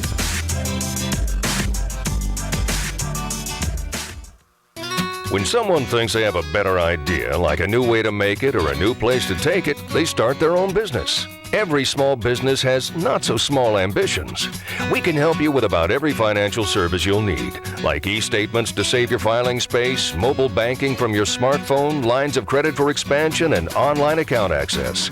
To us, there's nothing small about small business. First National Bank, member FDIC. When you grow, we grow.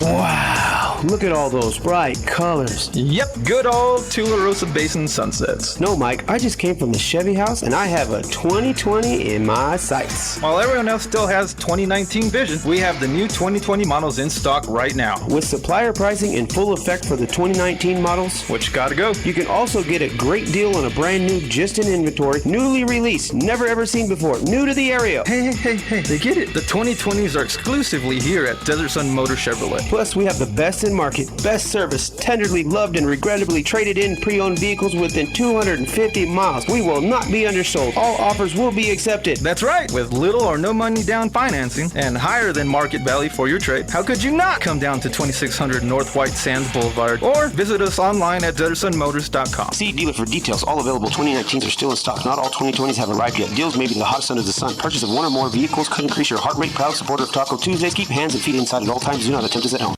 When you think of all the things water wets, how clean your water is as important as it gets. A Culligan water system can help filter stuff out. So cleaner Culligan water is what comes out the spout. Into the pots you boil peas in, the teacup you're teasing, the lemonade you homemade when it's homemade lemonade season, the soup you serve guests, the bowls for your pets, and all the other wonderful things water wets. You could give your people Culligan water. Softener starting at $7.95 plus tax installed on pre-plumbed homes. Shaw Quality Water Culligan. Call 437-6500.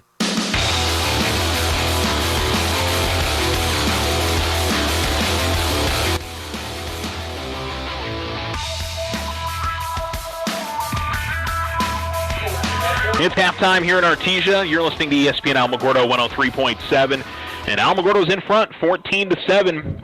Things that needed to happen for the Tigers have been happening. They've been getting defensive stops. With the exception of one drive, they have kept Artesia out of the end zone. They forced one punt and 3 turnovers on downs.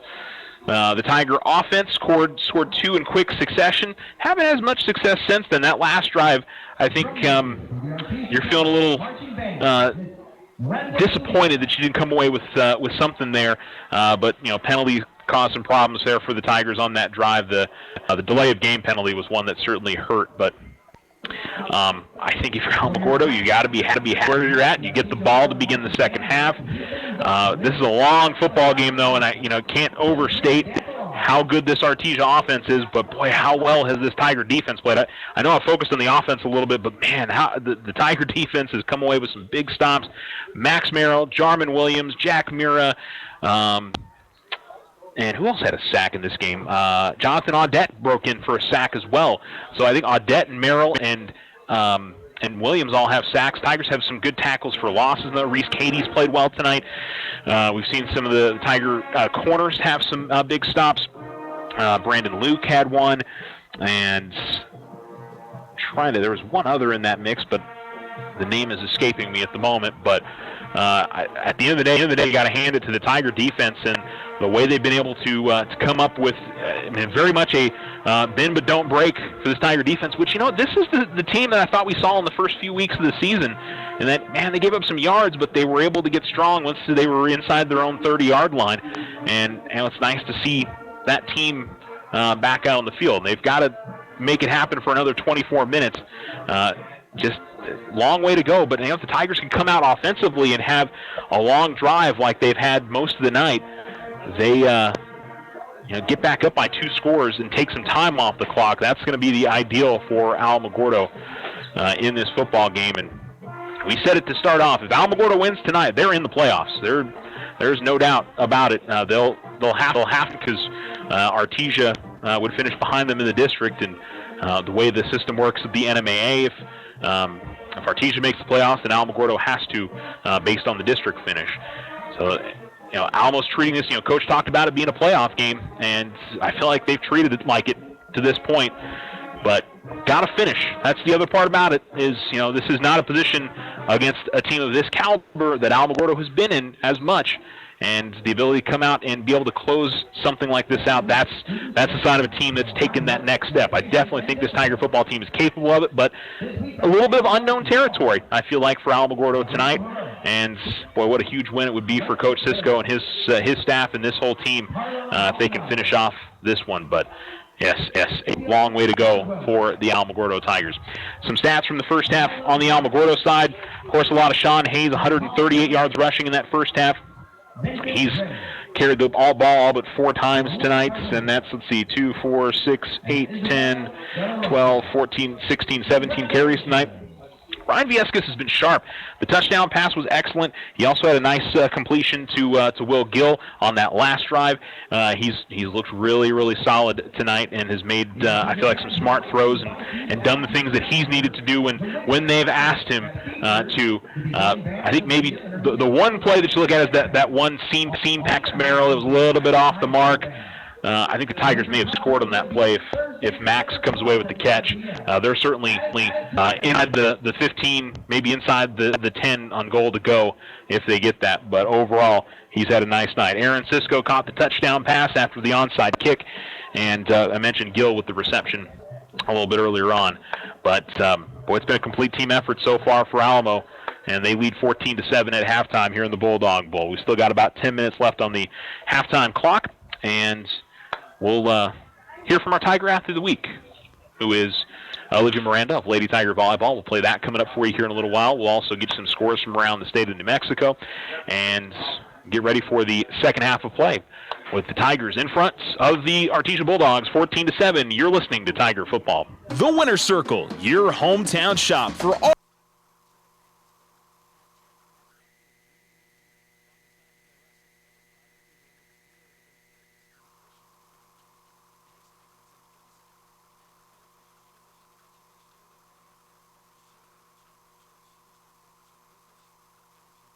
Your hometown shop for all local team apparel.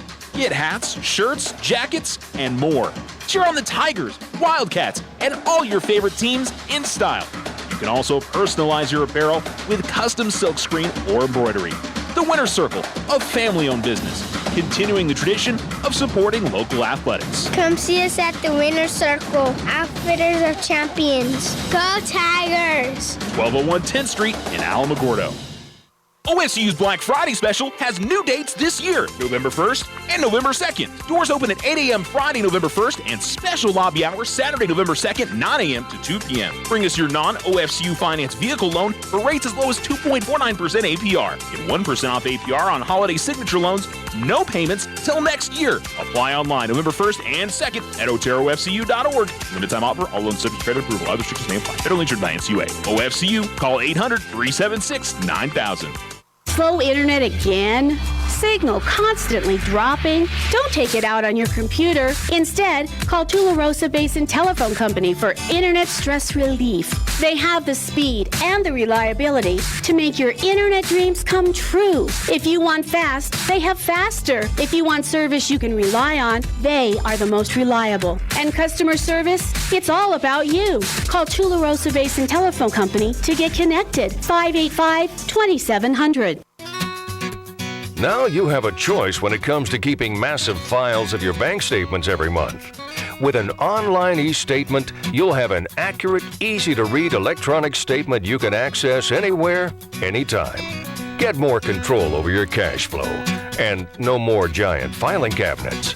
Our e-statements get an A+.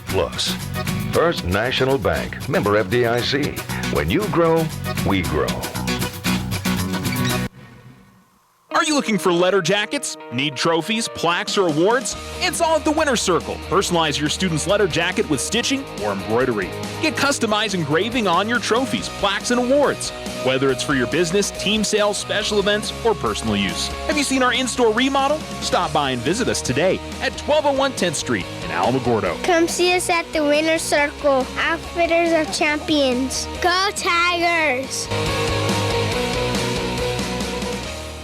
This is your ESPN Alamogordo Tiger Athlete of the Week Spotlight, brought to you by the Winner's Circle and Vision Ford Lincoln. This week's athlete is Olivia Miranda of Lady Tiger Volleyball. You guys are coming down here to the end of the season. How do you feel like you've played so far this year? I feel like I played pretty good, I'm getting really good touches every single game and, helping everybody out, good leadership and things like that. I mean, wins, losses, you guys haven't gotten the season that you wanted to, but I think, as I've watched, I've seen improvement throughout the year. Do you as a team feel like you've gotten what the coaches have wanted you to get and shown improvement in some places? Definitely. I think the communication is way better. Emotions, we don't really get as emotional with each other when we're trying to help each other out, constructive criticism, things like that. So I think we really improved on that right there. I don't think I've ever asked the question about, how'd you get into volleyball? Who got you started playing? Actually, I used to play basketball, and only because of my whole family, that's all they do. My grandma, she's a coach. My grandpa, he's a referee. Everybody plays basketball. But me, I wasn't good at it, like, at all. I was the only one. I was like the runt of the family, you know, like I just wasn't good. So I was just like, let me just try volleyball, you know, like why not? Because 7th grade came around, you know, you start playing sports.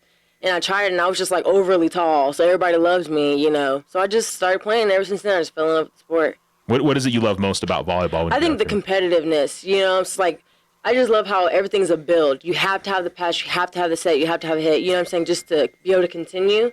So I think just that right there, just be able to count on somebody else, you know, I think that really just gets me going. You are a senior. I should mention, what are you going to remember about playing with this group of ladies over the last few years? What's gonna be the memory that'll stand out for you, you think? Probably dancing before the games.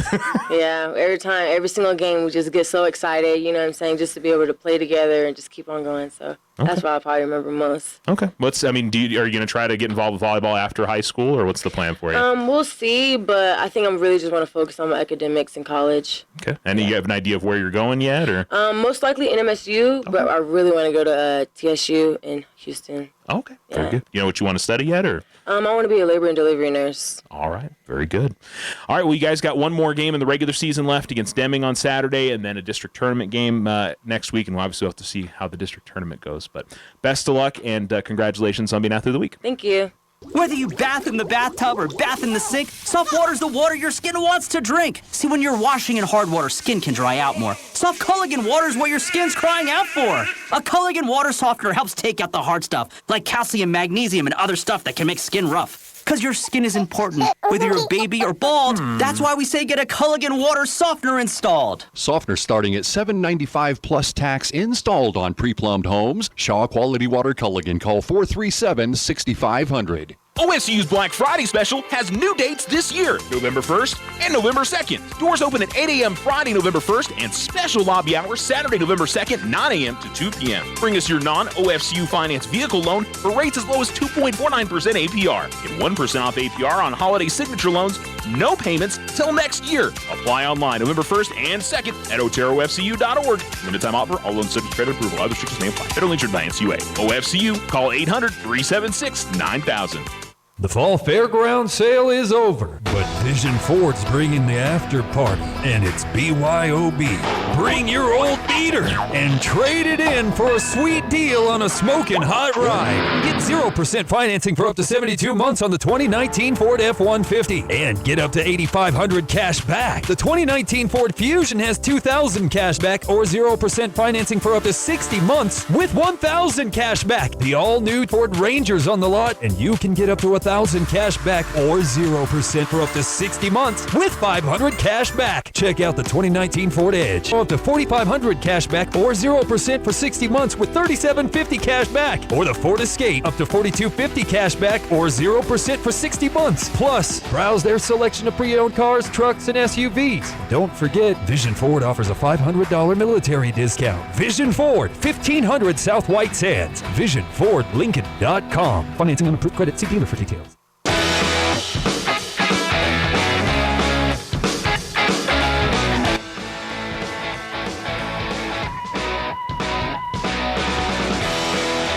ESPN Alamogordo 103.7. Welcome back to Artesia. It's a 14-7 halftime lead with Alamogordo in front of the Bulldogs. We've still got about 5 minutes left to go until we get to the second half.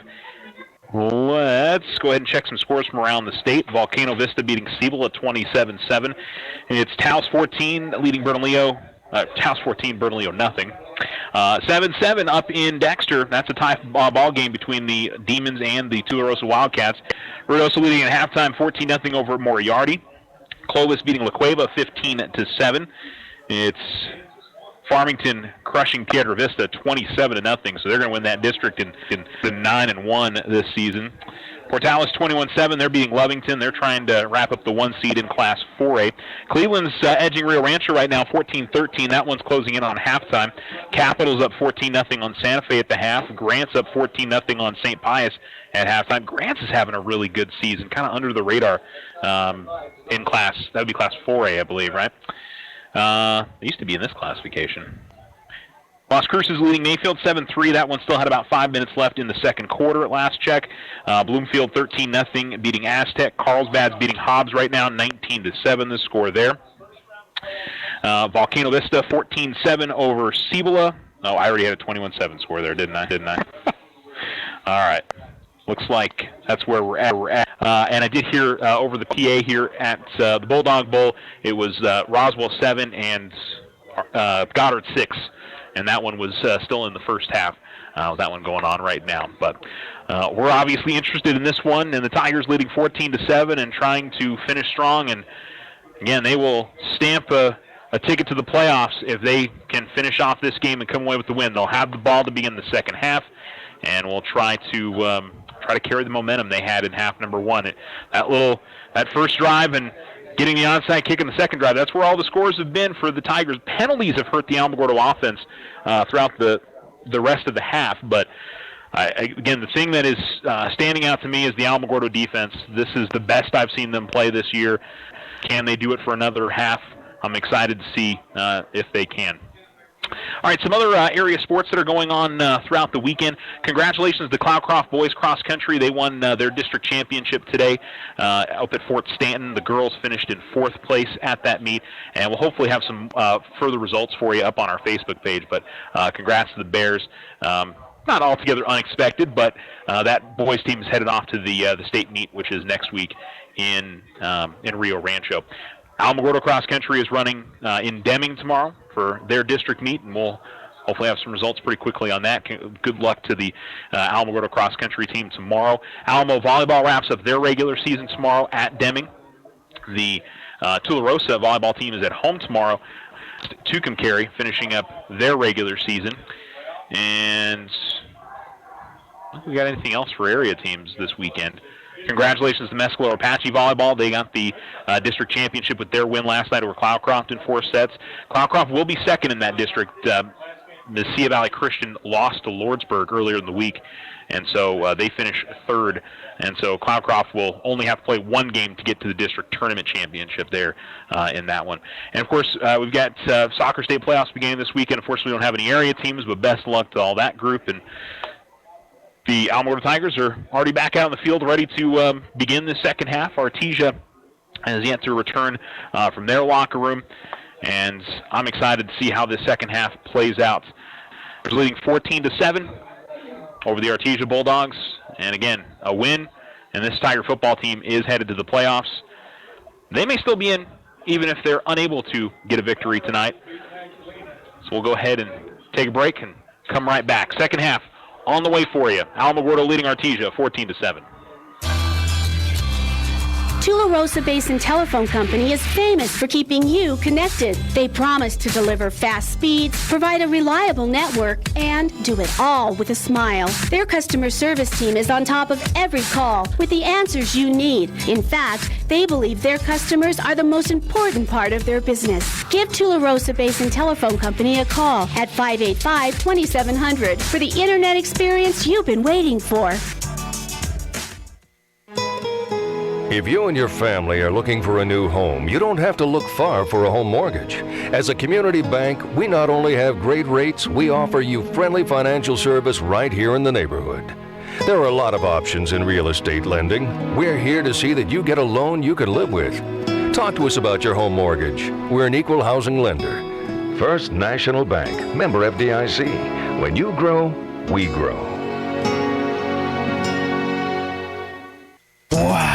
Look at all those bright colors. Yep, good old Tularosa Basin sunsets. No, Mike, I just came from the Chevy house and I have a 2020 in my sights. While everyone else still has 2019 vision, we have the new 2020 models in stock right now. With supplier pricing in full effect for the 2019 models, which gotta go. You can also get a great deal on a brand new, just in inventory, newly released, never ever seen before, new to the area. Hey, they get it. The 2020s are exclusively here at Desert Sun Motor Chevrolet. Plus, we have the best in market, best service, tenderly loved and regrettably traded in pre-owned vehicles within 250 miles. We will not be undersold. All offers will be accepted. That's right. With little or no money down financing and higher than market value for your trade, how could you not come down to 2600 North White Sands Boulevard or visit us online at DesertSunMotors.com. See dealer for details. All available 2019s are still in stock. Not all 2020s have arrived yet. Deals may be the hottest under the sun. Purchase of 1 or more vehicles could increase your heart rate. Proud supporter of Taco Tuesdays. Keep hands and feet inside at all times. Do not attempt this at home. When you think of all the things water wets, how clean your water is as important as it gets. A Culligan water system can help filter stuff out, so cleaner Culligan water's what comes out the spout. Into the pots you boil peas in, the teacup you're teasing, the lemonade you homemade when it's homemade lemonade season, the soup you serve guests, the bowls for your pets, and all the other wonderful things water wets. You could give your people Culligan water. Softener starting at $7.95 plus tax installed on pre-plumbed homes. Shaw Quality Water Culligan. Call 437-6500. You're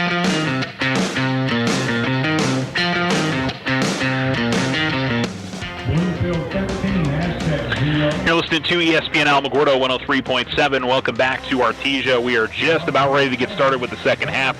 And it's Alamogordo 14 and Artesia 7. The Tigers will have the ball to begin the second half. And I think for the Tigers kick coverage team, they need to be ready either for an onside kick or for that pooch kick, which they didn't do a spectacular job of covering the last time around. So I'd be ready for just about anything here if I'm the Tigers on the kickoff.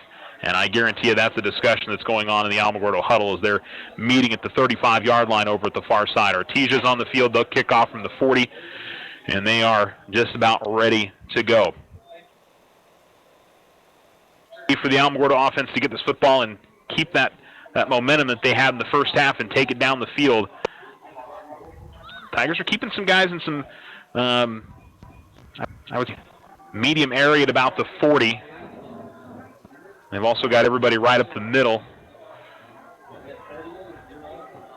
Just be ready. Again, got to be heads up, ready to go. Artesia will break out of their huddle and spread it out. And the Tigers will spread out. And here comes the kick, and they will send this one pretty deep, back to about the 15. A little bit of trouble with it there for Gill, and Gill is going to be popped. Well, I'll tell you what, that's at least maybe something that gets the Bulldogs fired up. I'd say for the Tigers at least, no turnover on that play, because that had all the makings of not being able to gather in the ball, take a big hit, and turn the ball over to begin the second half. But the Tigers have the football. They can get the ball running downhill as they did throughout the majority of the first half. I'm curious to see if Artesia switches up what they're doing defensively to try to counter what Alamogordo has been doing offensively. Two wide receivers to the top. Maybe just really stack that box. But the Tigers have gotten outside the tackles pretty well in this game, and yeah, they got 8 in the box right now, does Artesia. Here comes the handoff, and Hayes trying to stretch it out, and he's going to be dragged down. And it's going to be a loss of about 1 for Hayes on the carry. Well, the Bulldogs have known what the Tigers are going to do pretty much the entire game, but up to this point, Alamogordo they've gotten positive yardage pretty much every play. That's one of the first times on a run play where they have been stopped behind the line of scrimmage. So that's a good start. Artesia defense. The Tigers offense, though, we'll see if they have to maybe start switching things up or if they're going to try to stick with their bread and butter here. We'll see how this drive goes if the Tigers need to start adjusting what they're doing. Take the snap, hand it off. Hayes got the big hole, gets across the 20-yard line and gets to about the 22. He'll pick up about 5 or 6. And it'll bring up a third down for the Alamogordo offense. Kind of in that middle range. I mean, just pick up 6 on that play, so I can see Alamogordo going right back to the ground here, but maybe I'd like to see them try to go to the tight ends again. They had that play that looked like it was going to break open wide. Maybe send Tyler Ellswick or somebody else out into the formation there. They'll switch Hayes to the right of Viescas. Oh, and the Bulldogs, I guess they did not jump across. I can't see the line of scrimmage there. They need to snap it here. They do. Handoff goes to Hayes right up the middle. Hayes turning his legs. Hayes, I think he's got the first down. What a run by Sean Hayes. He was contacted probably about 2 yards short of the first down, and he just kept moving. He's going to pick up right enough. He's going to get 6, and the Tigers, after getting on a second down and 11, pick up 12 over the next 2 plays, and they'll have a 1st and 10 with 10:10 to go in the third quarter. And the ball at their own 29, closer to the near hash. 2 wide receivers to the bottom. Running back will shift to the right. Man in motion is Brandon Luke, and he'll move all the way to the far side. Handoff goes to Hayes, and Hayes will cross the 30-yard line, maybe get a yard maybe close to 2. But it'll be a second down and probably about 9, maybe 8. The Tigers, again, being very deliberate with it. They want to keep running the football and keep running that clock and keep the Artesia offense off the field. Bedgood and Luke are the receivers to the top side. Yelton the lead back. And Hayes is the running back. Hayes will shift to the left. Handoff goes to Hayes. Hayes, a big head of steam across the 35 and gets to the 7-yard line. Gets some about 6 yards there on the carry. And it'll bring a 3rd down and 2. Give it about 7, actually. And a 3rd down and very manageable here for Alamo here with 8:52 to go in the 3rd quarter. 2 to the top side, ball on the far hash. Hayes will shift to the left of Viescas. Handoff. And Hayes has got the first down. He's to the 45 and crosses the 47. And the Tigers will pick up 11 on first down, or I should say on 3rd down, to pick up the first down. And another moving of the chains here for this Alamo defense with 8:34 to go in the quarter. And 2 3rd down conversions for this Tiger offense. Cisco, the receiver, to the top. Bedgood to the bottom. Hayes to the left of Viescas. Gets the ball and has got a hole to the 45, cut back to the inside into Artesia territory, and he's going to pick up about 8 on the run. Boy, Sean has been the workhorse all year long. He has kept getting the football over and over and over here.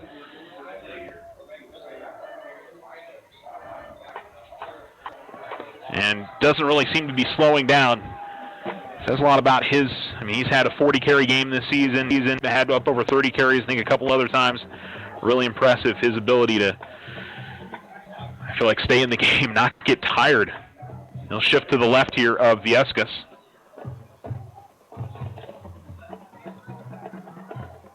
And the handoff. Ran into a couple of Bulldogs, but just kind of moved to his left and carries a couple of defenders to the 40, and he's going to get the first down. It's a 4-yard gain. They had met him on the right side of the offensive line towards the far sideline, and Hayes just sort of ran the opposite direction and was able to pick up the yardage. Tigers have already taken 5 minutes off the 3rd quarter clock here on this drive, and they've got a 1st and 10 at the Artesia 40-yard line. And it's been all Sean Hayes. Hayes nothing here for Alamo, and just imposing their will at this point, doing the same thing they've done the entire game. Credit to that offensive line.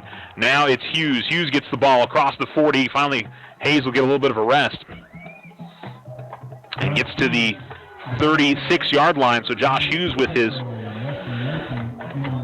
3rd carry of the night and makes it a 2nd and 6 for Alamo.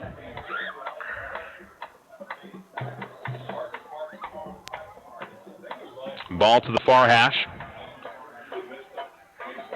Tigers will go one wide receiver to each side. A little bit of confusion there, but they've got it right now. And the running back shifts to the left. Again, it's Hughes. Again, it's Hughes gets the carry, straight up the middle, then makes a little cut move to his left and gets across the 30-yard line. And he's going to get a first down to the 29. That's a gain of 7. And so it sort of doesn't matter who the back is. That was a nice shifty move by Josh Hughes as he hit the line of scrimmage, or got into where the hole was at about the 33-yard line, and just made a cut move to his left and was able to pick up the first down because of that. Ball coming closer to the near hash here, but pretty much right down the middle. Tigers have taken 6 minutes off the clock here in the 3rd quarter. 1st and 10. Running back shifts to the left of Viescas. It's Hayes this time. Hayes gets the ball, gets a good block up front. We got a penalty flag, though, and it's right in the middle of the where the defensive lines were battling. We'll see what the call is. And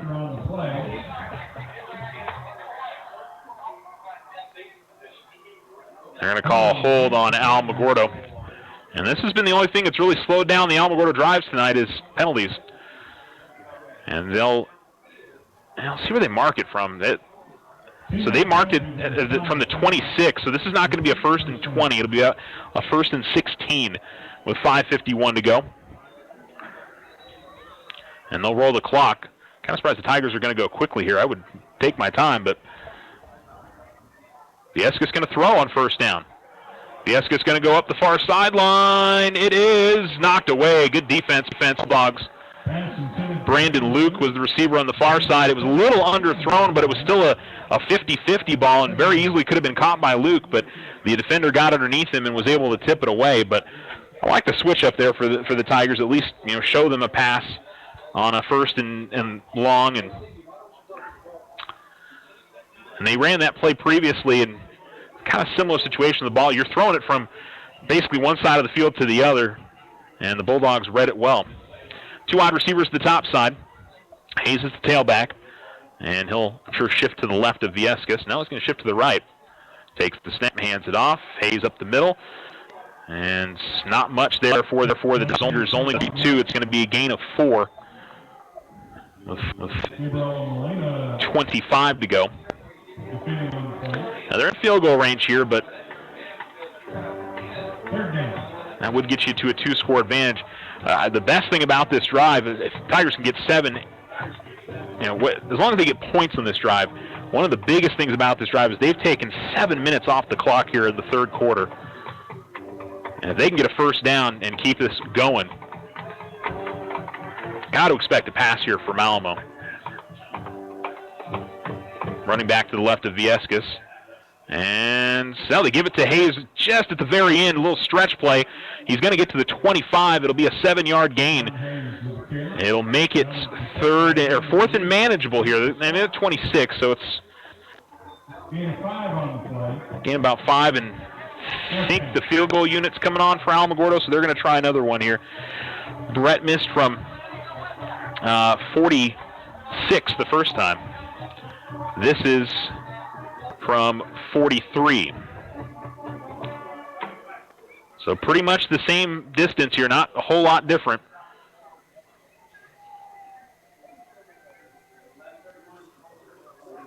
Oh, the snap's bad. Money's going to pick it up here, try to do something with it. He's just going to throw it away. Now, he avoided a bigger loss there, but the snap rolled back to Cisco. There was nothing he could do with it, and they're going to throw a penalty flag here. So they're going to call that intentional ground.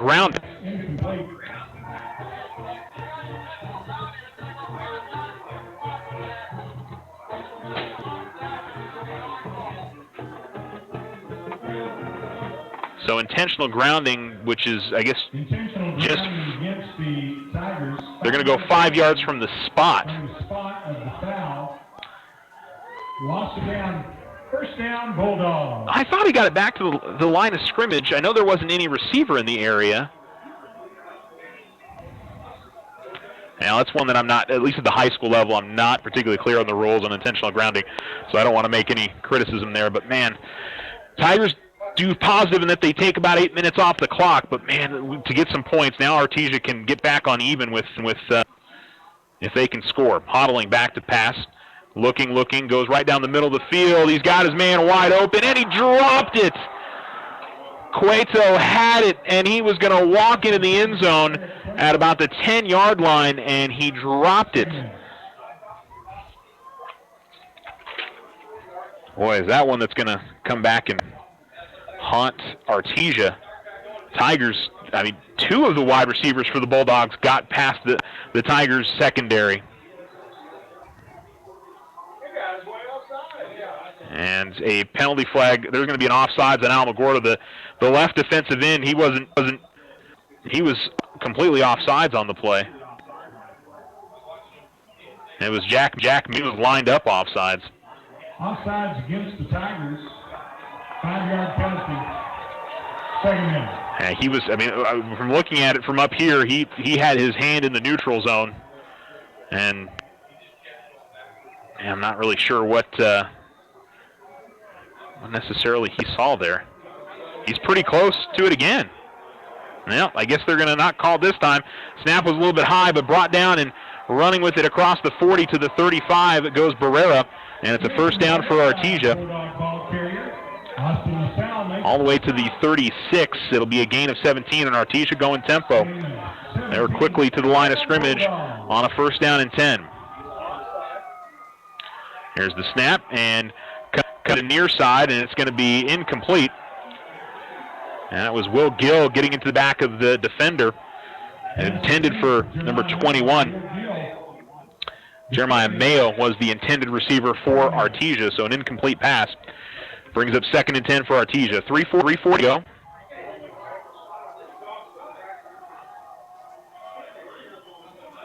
Here comes the snap and a little pump fake, and now a throw down the middle of the field. It is caught by McDonald. He's going to be short of the end zone all the way down to the 1. It's a 33-yard completion. And the Artesia offense got the ball with about 4 minutes left in the quarter. In about 30 seconds, they find themselves at the 1-yard line. Hodling going to go under center.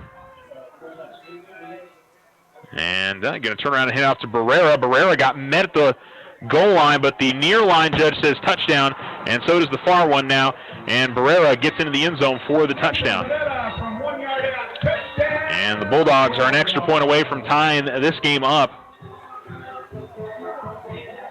Like for Alamogordo, that last drive, not getting something out of it. Now, one positive, obviously, is that they took a lot of time off the clock, but just unfortunately weren't able to close it out.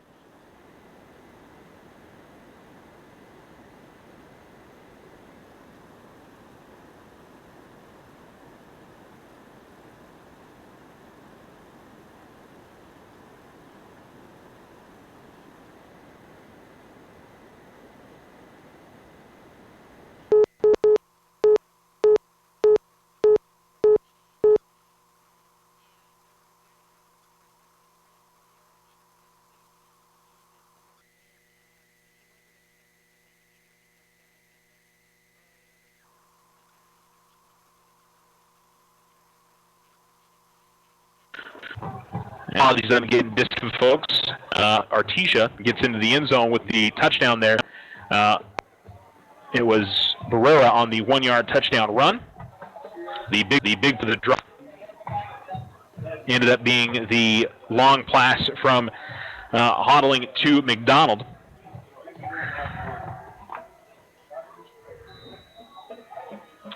And we're tied up at 14. The kick is deep and all the way back to about the 10. Tigers, they were going to try to run the starburst, but it was a good decision by the Tigers to not try to do that. And I'm not sure who the defender, or rather who the returner there was for Alamo, Brandon Luke. Artesia was down the field so quickly they were going to try to run the starburst play. And that was not going to happen. So the Tigers will start at their own 19. Can they move the ball like they did this drive? They took a lot of time off the clock. The big thing is be able to finish it and get some points.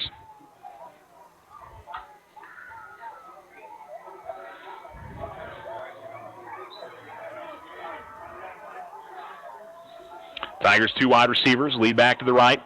Hayes will move to the left of Viescas. Handoff goes to Hayes, and Hayes get a big hole to the 30. Hayes looking for the far sideline to the 40. He's to the 50, up the far sideline, still running to the 30. He is still running across the 25 and near the 20-yard line, and what an answer by the Tiger offense as they start from their own 20 and find themselves at the Artesia 21 after one play. That's a 60-yard run for the Tigers, and are in business right away.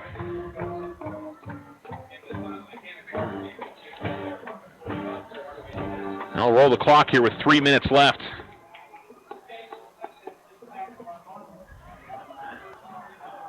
And the Tigers, Hayes only had one man to beat. Credit to that Artesia defender who stayed with him and didn't allow him to get in the end zone.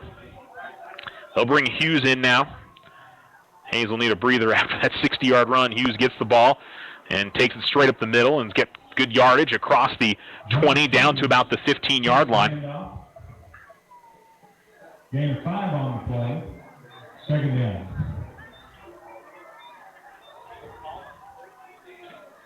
Tied at 14. Alamogordo's offense comes with an answer. A long run from Hayes, and now a 2nd down and 5 from the Artesia 15, 16-yard line.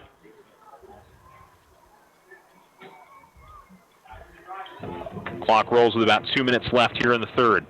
Handoff goes to Hughes again. Hughes straight up the middle, and Hughes will be brought down just about the marker. Not sure if he's got the 1st down. He may be a little bit short.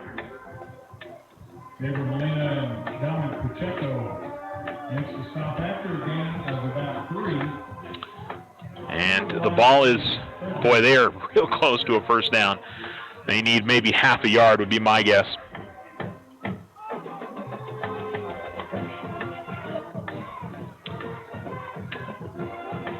Running to the left.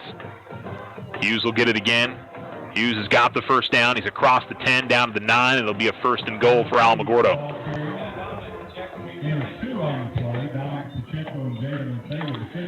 And it'll be 90 seconds to go here in the quarter. Now, impressive for the Tigers to, after giving up the game-tying score, to move it down the field again. Wide receiver to each side for Alamo. And Hayes returns to the field for the Tigers. He'll shift to the right of Viescas. Hayes will get the ball. Hayes up the middle. Hayes to the 5, spun down at about the 3-yard line. He picks up 6 on the 1st and goal run. 2nd and goal from the Artesia 3 coming up. Alex Harmon and Daniel Ruiz make the stop. Gain of 6 on the play, 2nd and goal. The Tigers line it up again. Really no change to the formation. It's been the same thing we've seen all night long. The snap, Hayes handoff. Hayes walks in the end zone for the Tiger touchdown. 3-yard touchdown run for Sean Hayes. And the Tigers retake the lead 20-14 pending the extra point. Just an excellent response from the Tigers, opening it up on a 60-yard run on a 1st and 10 from their own 19. And Hayes picks up 2nd touchdown of the night. And Brett Money will try his 3rd extra point. See the Tigers get a better snap here. They do. The kick is up. And it's good. Alamogordo retakes the 7-point lead, 21-14 with 34 seconds remaining in quarter number 3. It's been a fun one. Don't you go anywhere. You're listening to Tiger Football on ESPN Alamogordo 103.7.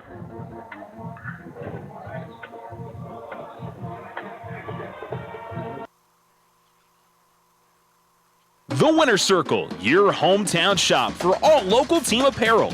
Get hats, shirts, jackets, and more. Cheer on the Tigers, Wildcats, and all your favorite teams in style. You can also personalize your apparel with custom silkscreen or embroidery. The Winner's Circle, a family-owned business, continuing the tradition of supporting local athletics. Come see us at the Winner's Circle, Outfitters of Champions. Go Tigers! 1201 10th Street in Alamogordo. OSU's Black Friday special has new dates this year, November 1st and November 2nd. Doors open at 8 a.m. Friday, November 1st, and special lobby hours Saturday, November 2nd, 9 a.m. to 2 p.m. Bring us your non-OFCU finance vehicle loan for rates as low as 2.49% APR. Get 1% off APR on holiday signature loans, no payments till next year. Apply online November 1st and 2nd at oterofcu.org. Limited time offer, all loans subject to credit approval. Other restrictions may apply. Federally insured by NCUA. OFCU, call 800-376-9000.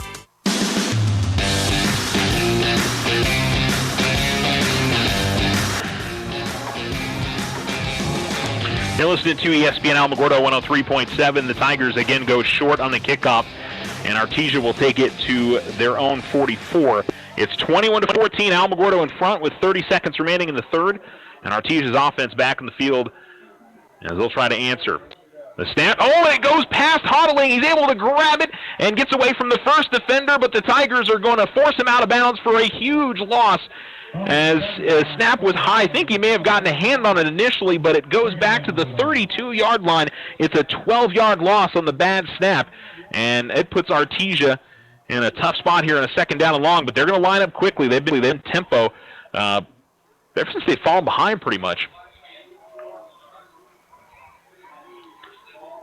And the snap, and back to pass. Hodling stay in the pocket. The Tigers at least get back there and force some pressure. We'll see if it's a completed pass. They say it is at the 41-yard line. Nice grab by McDonald. He picks up 9. Brandon Luke depending on the play. And it'll be a 3rd and 13 for Artesia. See if they get the snap off before the clock expires. They do. And again, back to pass, Hodling. He's got his man, McDonald. McDonald, 50 to the 40, across the pattern to the 30. He's still at the far sideline and is finally going to be brought down all the way at the 20.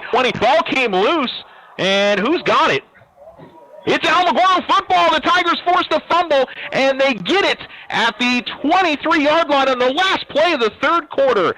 Not sure who knocked that loose for Alamogordo, but McDonald was fighting for a few more yards, and it came loose. And the Tigers with a crucial forced turnover, and they will start the 4th quarter with the football at their own 23-yard line, and the Tigers will run to the opposite side of the field. It is the 4th quarter. The Tigers lead 21-14, and they'll have the football right after this.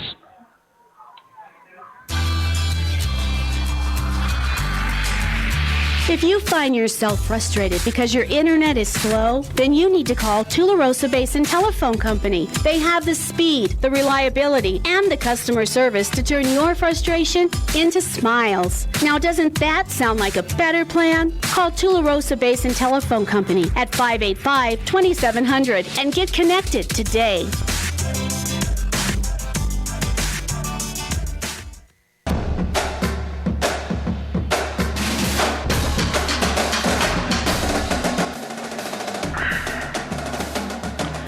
ESPN Alamogordo 103.7. Welcome back. It's Alamogordo 21, Artesia 14. And the Tigers get the ball back after Braxton McDonald. A great run, and he was fighting for more yardage, and the ball came loose. Tigers covered, and Alamogordo with a 1st and 10 at their own 23. And we'll look to try to have another long, sustained drive. As the running back, this time Hughes, will shift to the right of Viescas. Hughes able to break a tackle in the backfield and works his way back to the line of scrimmage. That play was in trouble from the get-go as number 40, I guess number 41? 45, I think, was in the backfield quickly for Artesia, Cole Kincaid. And no gain for Hughes on the run, 2nd down and 10. But boy, that was Artesia looking like they were going to go in and score. And what a switch of momentum. Tigers with 2 wide receivers at the top, ball in the near hash. Hughes still the man in the backfield. Their gaze a rest. Handoff goes to Hughes. Hughes to the 25. Hughes with a big head of steam across the 35-yard line, and Josh Hughes all the way to the 38, and he wasn't touched until he had picked up the 1st down, and a 15-yard gain for Josh Hughes, who continues to impress. And this is the first time he has gotten a lot of carries for the Tigers the entire season. We've seen him on defense a lot, but offensively, this is really his first opportunity. And, man, he has certainly lived up to or has come away with some big carries when given the opportunity. Made the most of the opportunity. Hughes gets the ball again. Hughes hits the hole hard and gets across the 40 to 2 and picks up 4. 10:41 to go in the 4th quarter. Alamogordo leading 21-14. Forced a turnover after Artesia had picked up 37 yards, 47 yards on that long pass play. And at the end of it, McDonald fumbled. So it's a 2nd and 6. 2 wide receivers to each side. Running lead back off to the left. And the running back shifts to the right. It's Hughes again. Hughes comes to the near side. Hughes has got a big hole. He's across midfield. Hughes runs over a defender, gets all the way to the 42. Did I see a penalty flag come down? No, did not. Gets all the way to the 40 on the Artesia side of the field, and he'll pick up 15. And the Tiger offensive line is continuing to create holes and give whoever the running back is, whether it's Hayes or Hughes. And Hughes has really looked impressive on this drive. Haven't seen Sean and maybe just giving the guy rest. I don't see him getting worked on or anything on the far sideline. 9:40 remaining. Clock rolling. Tigers in no hurry here. The snap and the handoff, and straight up the middle and across the 40. Josh Hughes. And Hughes will get it to get 39 of Artesia, pick up 4. In Roswell High now leads 14 to 8 minutes left in the third quarter. The Tigers getting further into Artesia territory. 9:10 remaining in this ball game. The Tigers looking to finish off this drive and go up by 2 scores here in the fourth quarter. Hayes has come back into the game for Alamogordo after Hughes got the majority of the carries on this drive. And they'll give it to Sean. Sean goes straight up the middle and gets to the 35-yard line. And I'd say one of the big things for the Tigers right now is ball security. You know Artesia is going to be looking to rip that ball away, but it's 5 yards. And it'll be about a yard short of a first down for Alamo as the clock continues to click off down to 8.5 remaining in this ball game. 21-14, the Tigers lead. You're just joining us. And Alamo trying to make that a 2-score advantage. 2 wide receivers at the top. And Hayes will go to the right of Viescas. Hayes gets the ball. Hayes gets the first down. Still on his feet across the 30 and fighting for some extra yardage here. Gets to about the 26-yard line. And he's got another Alamogordo first down. Now they're going to give him past the 20. They're going to give him the 25 here. It's going to be a 10-yard gain. And another first down for Alamogordo. And they'll roll the clock. Another 8 minutes remaining.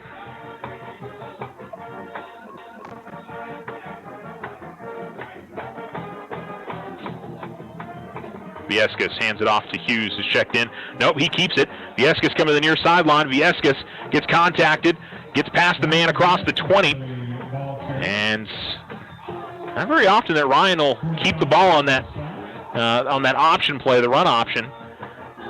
He'll pick up about 5. He really does not run the football much for the Tigers, but made the right read there, and he also stayed in bounds. That's another positive as the clock carries under 7.5 minutes remaining.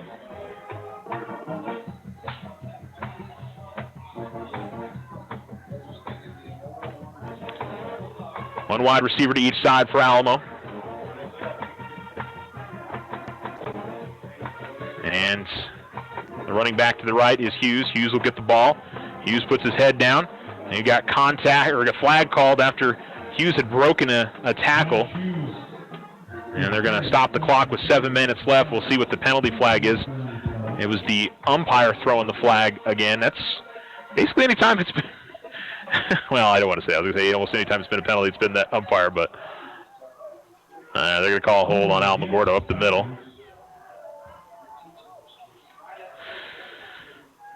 So we'll see where they mark it to. Back to the 32. So it's second down and 12. The Tigers need just shy of the 15. And I'm sorry, the 27-yard line. I'm sorry. I was on the wrong hashes there. So ball at the Artesia 27. They do roll the clock here with 6.5 minutes remaining. Alamogordo leading 21-14. They do have a second down and 12 here. Hughes will shift to the right of Viescas. And they'll run that stretch play, and he'll give it to Hughes, and Hughes to the 20, Hughes to the 15, and he's got the first down. Good blocking up front by the Tiger receivers. And Hughes has got the Tiger first down to the 13. It's a 14-yard gain on a 2nd and 12.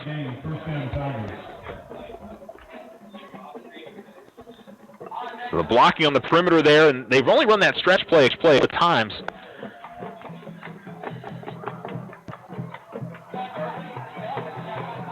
But it's worked well. Hughes going to go to the right of Viescas. Hand it off. And Hughes up the middle. Hughes still on his feet. Hughes working for the end zone. He's got a Tiger touchdown with 6:17 remaining here in the fourth quarter. 13-yard touchdown score, and the Tigers are up by 2 scores, 27-14, pending the extra point. hit the point of attack, and I think one Artesia player touched him until he got down to about the 5, and then he broke a tackle and stumbled his way into the end zone. And Money will kick the extra point to make it a 14-point lead. Kick is up. It is good. 28-14, 6:17 to go in this ball game. The Tigers leading the Artesia Bulldogs. You're listening to Tiger Football on ESPN Alamogordo 103.7.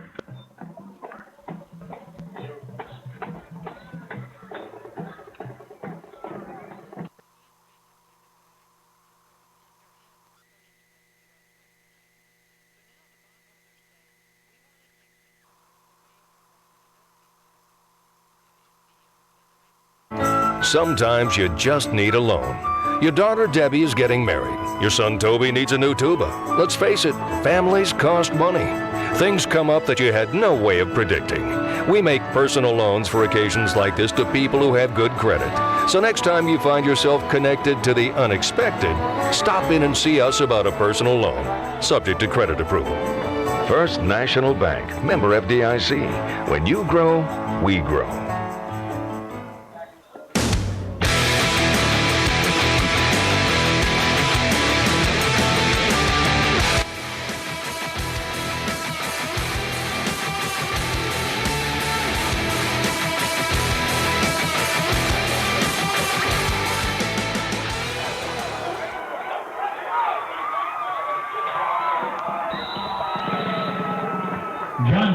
Good return by the Bulldogs after Money kicks it deep to the 5, and it'll be Bulldog possession at their own 37-yard line, but they trail 28-14 with a little over 6 minutes to go in the game. Now, they've got an offense that can move the football very quickly, and they're going to need that to show up here as the Tiger defense. Well, now we got a timeout called by Artesia. All right, so timeout out of the kickoff. And Artesia's going to talk things over, but can't say enough about what the Tigers have done running the football in this second half. Honestly, they could have put 3 scores up in this half the way they've run the football, but they got stalled and missed a field goal. Or I shouldn't say they missed a field goal. It was a bad snap, and the Tigers basically had to scramble with it. But every other drive has been exactly what they've needed in this ball game, and they're on the cusp. There's still a lot of time left, especially with this Artesia offense, so the Tigers have got to continue to stay solid in what they've done defensively. And they'll go with the 3-down lineman, Hodling out of the shotgun with the running back to his left. He'll take the snap, and he'll throw. Standing in the pocket, looking to the left, looking to the right. Now he's scrambling. He's still looking. Comes to the near side, and he's going to look for his running back, and he's going to drop it. Was looking for number 29, Caden Williams. And Williams, if he catches that, he may run for a while. It was almost a throwback play where the defense had shifted over to the opposite side, and instead it ends up as an incompletion. The snap, and Hodling back to throw. Comes the near side, completed to Cueto. Cueto stays inbounds. Now it goes out as he is dragged out by Brandon Luke. It'll be about a yard short of the first down, a 9-yard completion. Stops the clock with 5:54 to go. Bulldogs quickly to the line of scrimmage here.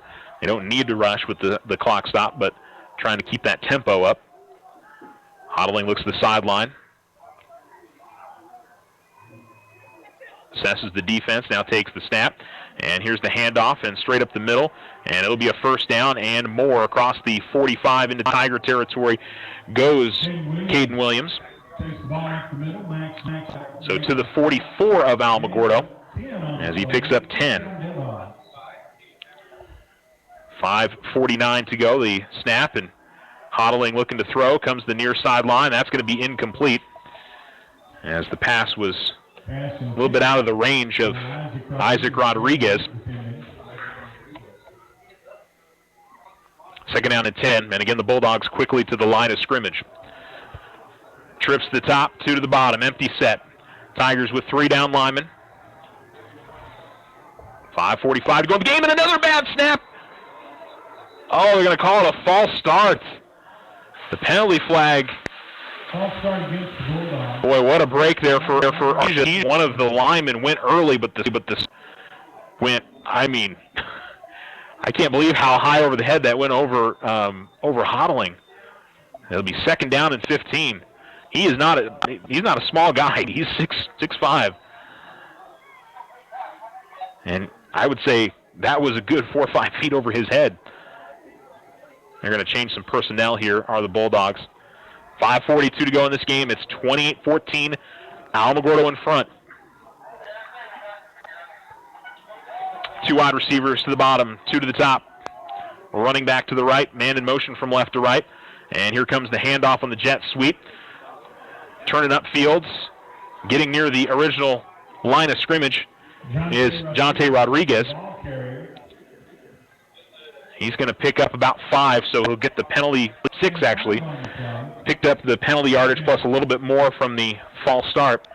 5:15 to go as the clock continues to roll here. 2 to each side. The snap. Hodling stands tall in the pocket. Comes the near side, and he's got the completion. To the 35-30 up the near sideline. To the 15, to the 10. Rodriguez into the end zone. There's going to be a penalty flag on Cueto. They're going to call a hold on him. So it's going to negate the touchdown. They're still going to have it deep inside Alamogordo territory, I think. That's what's going to be the call. So it'll be a 1st and 10 from the 15 for Artesia. It does keep the touchdown off the board.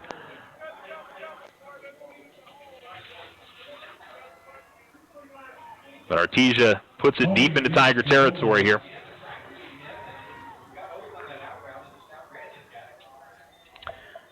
Ends up being about a 30-yard completion after the penalty yardage. 1st and goal, Bulldogs. Or 1st and 10 for the Bulldogs.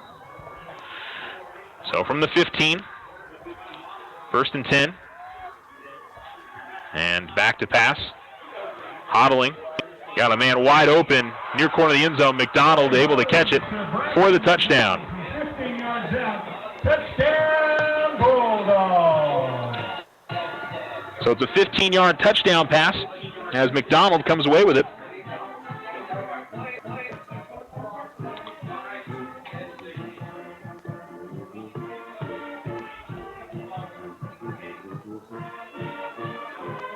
Now they're going to go ahead and run the 2-point conversion play, and they're going to convert it. So the 2-point conversion will make it a 28-22 game with 4:53 remaining in the ball game. The Tigers still in front, and see if I would think Artesia is going to go onside kick when we come back. They trail by 6. The Tigers in front, 28-22. We'll come right back. Are you looking for letter jackets? Need trophies, plaques, or awards? It's all at the Winner's Circle. Personalize your student's letter jacket with stitching or embroidery. Get customized engraving on your trophies, plaques, and awards. Whether it's for your business, team sales, special events, or personal use. Have you seen our in-store remodel? Stop by and visit us today at 1201 10th Street in Alamogordo. Come see us at the Winner's Circle, Outfitters of Champions. Go Tigers!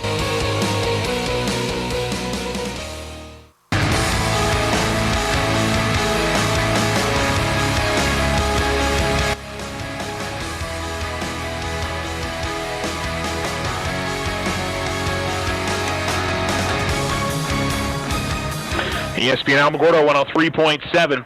Tigers only with 1 man back deep. They're going to be ready for an onside kick try. And they will go onside kick. Oh, the Tigers had some trouble getting to it, but falling or eventually pulling it in is number 22 for the Tigers, Caleb Aguilar. Or I'm sorry, not Caleb Aguilar. That would be Michael Audette. Looking at the wrong roster there. Recovers the onside kick.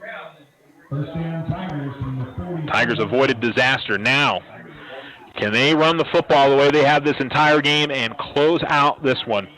That is the big question. Or can the Artesia defense come up with a stop?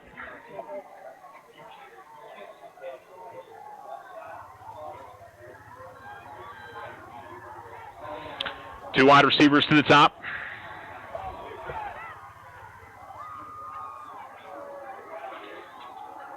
Handoff, and straight up the middle goes Hayes, and Hayes has got positive yardage out to the 47. It's a 5-yard gain.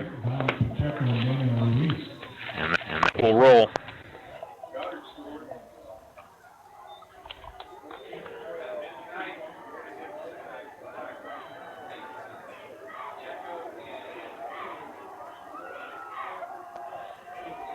Tigers will line it up on a 2nd down and 5. Up by 6. Biggest thing for them, though, is that scoreboard and the clock. Take the snap. Hayes gets the handoff, and Hayes gets to about midfield. It's going to set up a 3rd down. He'll be short of the line to gain. He's going to pick up 3, and it'll be 3rd down and 2. I think if you're Alamogordo, this is 4 territory. You trust your offensive line to make this happen. So the ball right at midfield. Actually, they moved it back a little bit, just to the Tiger side of the 49, or of the 50. 3:35 to go. Viescas will see the running back move to his right. Oh, and the Bulldogs, look, they jumped. Yeah, okay, there you go. The far line judge called it. The near one didn't, but the far one said they jumped off sides, and it'll be a 1st down for Alamogordo. So went with the hard count. And it'll be a 1st and 10 for Alamogordo with the Bulldogs 45. 3:26 to go. Artesia does have two counts, but a fresh set of downs for Alamogordo. Clock will roll. Tigers, there should be no hurry here. They're already lined up, though. You're going to keep your offensive line sitting there for a while. I don't necessarily love that. The guys are staying in their stance well. My concern is a false start here. So now they'll shift the running back to the right. Viescas takes a snap. It's Hughes with it.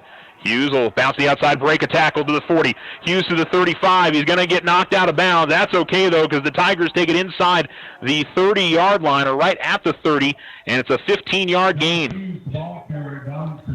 The only thing about that play you don't like is going out of bounds, but the Tigers get down to the 30 of Artesia.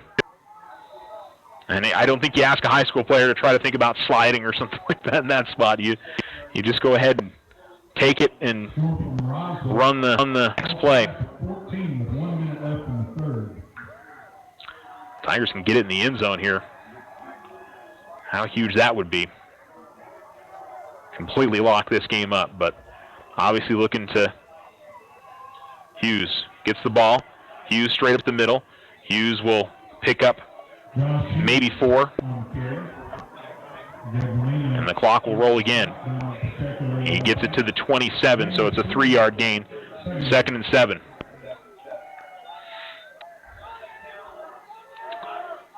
Tigers close out their season with certainly the biggest win of Coach Cisco's time with the Tigers.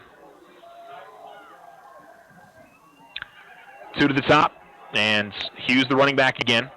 Lead back off to the left. 2:15 to go. Viescas, handoff Hughes. Hughes met, but was able to bounce right back and pick up some positive yardage. Took a pop at the 25, and then as he stumbled back, he was able to work his way forward, and Artesia's going to call a timeout with 2:02 remaining, and a 3rd down and about 3. After he picked up 3 yards on the carry, did Hughes. We're going to go ahead and keep it right here. We won't take any more before the end of this one. With Alamogordo leading 28-22, 2:02 remaining in this game. Artesia with 1 timeout to go. If the Tigers get a 1st down, they can just about finish this.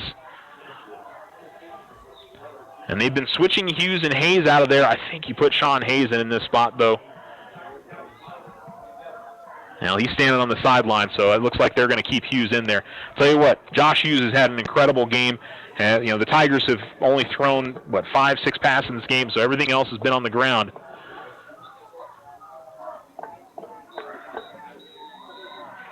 Tigers just need 3. They've been able to get big chunks of yardage all night. I would say it's almost 4. Yeah, 4 up there. So let's say 3rd and 4. It's between the 24 and the 23. And the 1st down marker is just shy of the 20. Running back shifts to the right. Viescas a little hard count and then looks back to the sideline. No rush here. And he waits for the And in the backfield, they give it to Hughes. Hughes trying to cut up field. Hughes spins, and boy, it's going to be really, really close. They are marking, I think, a little bit short on the far side. He's going to be at about the 21. Artesia does call a timeout. I think you've got to run it here. I mean, if you field goal, you make it a 9-point game, but if you run it and you get the first down, this one's over. And the way that you've run the ball tonight, man, you've got to go for it here if you're the Tigers, I think. So 4th and 1, and if they get the first down, it's pretty much done.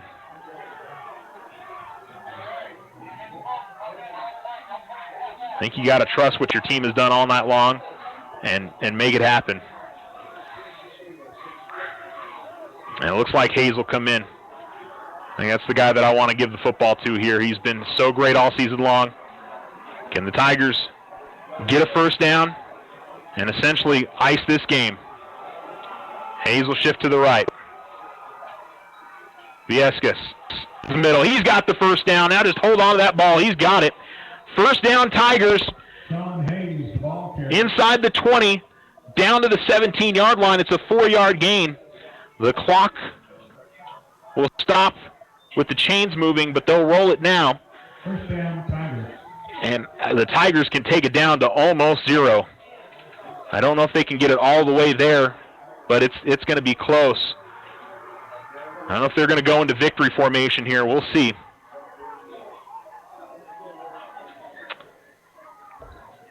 Tigers are going to go into victory formation. All right, so they got to make sure they watch the man in the back there. Now they're going to take a delay game. Oh, no, they're going to take a timeout. Took a timeout. 1:15 remaining. The Tigers will take a timeout.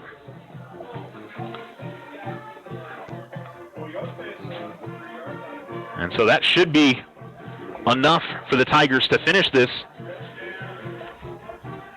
And this will put the Alamogordo Tigers in the postseason. And I just can't say enough. I mean, I almost don't even want to say anything until it hits triple zeros here. We'll have plenty to say in post game. Let's see this one get to triple zeros, and then we'll start. Then we'll start trying to put this in a little bit of perspective.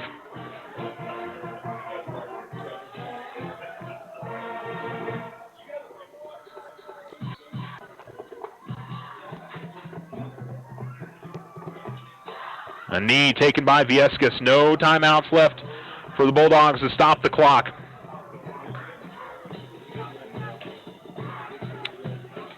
As we're going to take it under a minute to go. And yeah, there's more than enough time. The Tigers don't need to worry about it being enough to take it to triple zeros here. Don't need to rush back to the line of scrimmage. Oh, don't snap it yet. Let's wait until they see that man and the back judge starting to count. 40 seconds to go. Now they'll start counting. Snaps it. And the Tigers shouldn't have to snap it again. There's still 25 seconds left on the clock. The officials are starting to walk off the field. And your Alamogordo Tigers have done it. They have come into Artesia and knocked off the Bulldogs. 28-22 the final score. It's going to put a stamp on this Tiger season. They're going to finish 3rd in district, and they're going to go to the postseason with the win. They may even host a postseason game next week, depending on how they work the brackets out. But my goodness, what an incredible victory for this Alamogordo Tiger football team, as they'll go to 3-6 on the year, and just feel so excited for those young men, for Coach Cisco. It's been a struggle for the last 2.5 years or so, trying to get this program where they want it to, and to come away with a win like this, it means, I got to imagine, so much to that entire group. And the Tiger fans that are here, they're going to go and meet those guys down at the stands. They're going to go sing the fight song. We'll take a break and wrap this one up. Again, your final score is Alamogordo 28, Artesia 22. We'll be back.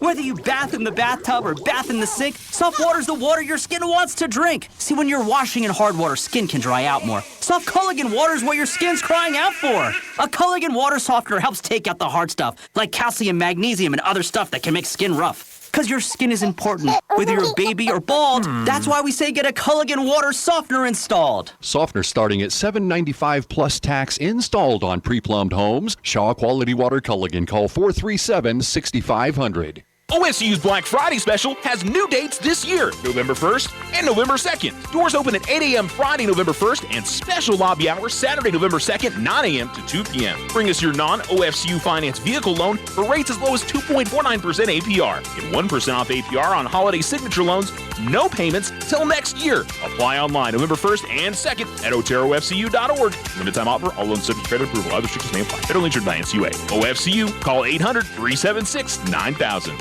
The fall fairground sale is over, but Vision Ford's bringing the after party, and it's BYOB. Bring your old beater and trade it in for a sweet deal on a smoking hot ride. Get 0% financing for up to 72 months on the 2019 Ford F-150 and get up to $8,500 cash back. The 2019 Ford Fusion has $2,000 cash back or 0% financing for up to 60 months with $1,000 cash back. The all-new Ford Ranger's on the lot, and you can get up to $1,000 cash back or 0% for up to 60 months with $500 cash back. Check out the 2019 Ford Edge. Up to $4,500 cash back or 0% for 60 months with $3,750 cash back. Or the Ford Escape. Up to $4,250 cash back or 0% for 60 months. Plus, browse their selection of pre-owned cars, trucks, and SUVs. Don't forget, Vision Ford offers a $500 military discount. Vision Ford, 1500 South White Sands. VisionFordLincoln.com. Financing on approved credit. See dealer for details. Slow internet again? Signal constantly dropping? Don't take it out on your computer. Instead, call Tularosa Basin Telephone Company for internet stress relief. They have the speed and the reliability to make your internet dreams come true. If you want fast, they have faster. If you want service you can rely on, they are the most reliable. And customer service? It's all about you. Call Tularosa Basin Telephone Company to get connected. 585-2700.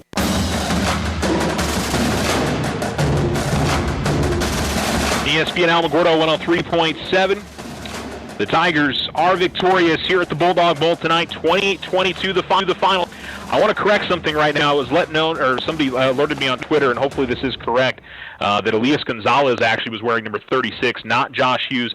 Unfortunately, nobody, I've got the Artesia roster here, or I shouldn't say Artesia roster, the Artesia roster was handed out. I had the one off of Max Preps. Nobody let us know that Elias was wearing 36 tonight, so my apologies on that. I want to give credit to the young man who ran the football so well. Elias had a great game, so we'll make sure those stats are right when we post them up on Facebook. But at the end of the day, we talked about it. If Alamogordo could win one of these Final Four games, they'd make the playoffs. And this one puts them in. And I don't know how high on the on the scale they're going to get here. Maybe they host first rounds. That could possibly beat a rematch next week between Alamogordo and Artesia in Alamogordo. There's a possibility of that. Certainly, it will be Alamogordo and then Artesia right after them, because remember, Alamogordo has to be seated ahead of Artesia in the postseason with the win tonight. Bulldogs dropped to 5-5, 0-3 in district. The Tigers, again, 3-6 and 1-2 in district. And I just wanted to, again, correct something that we weren't aware of. We certainly want to give credit to where credit is due, and it was Elias Gonzalez that was running number 36 for the Tigers. That's why I was so surprised that Josh Hughes was in there. We've seen Elias run the football a little bit this year. I was like, what? That was such an unusual deal. So credit to Elias and the great game that he and also Sean Hayes. 2 touchdowns for him. Elias had 1. Ryan Viescas threw the touchdown pass for the Tigers. And where you started to really believe for Alamo was they get the stop on that opening drive for Artesia and take it right down the field and score. Then they get the onside kick, and the first play afterwards, it's the touchdown pass from Viescas to Aaron Cisco from 36 yards, and that gave the Tigers a 14-0 lead. But Artesia battled back. It was 14-7 at half. They tie up the game at 14, and after they tied the game 14, the Tigers in the very first play after that, a 60-yard run by Sean Hayes all the way down to the 21 of Artesia. The Tigers retake the lead. And probably the most crucial play of the game was the Braxton McDonald fumble. He was running for about 40 yards and was fighting for extra yardage at the Alamogordo 20, and the ball came loose. The Tigers recovered and would go down the field and score on the ensuing drive, make it a 2-score game.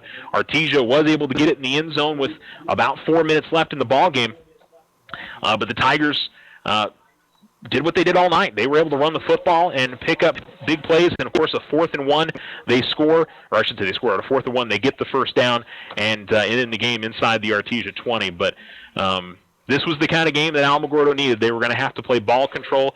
I think the Tigers had it for over 30 minutes in this ball game, compared to more than half that for Artesia. And the Tiger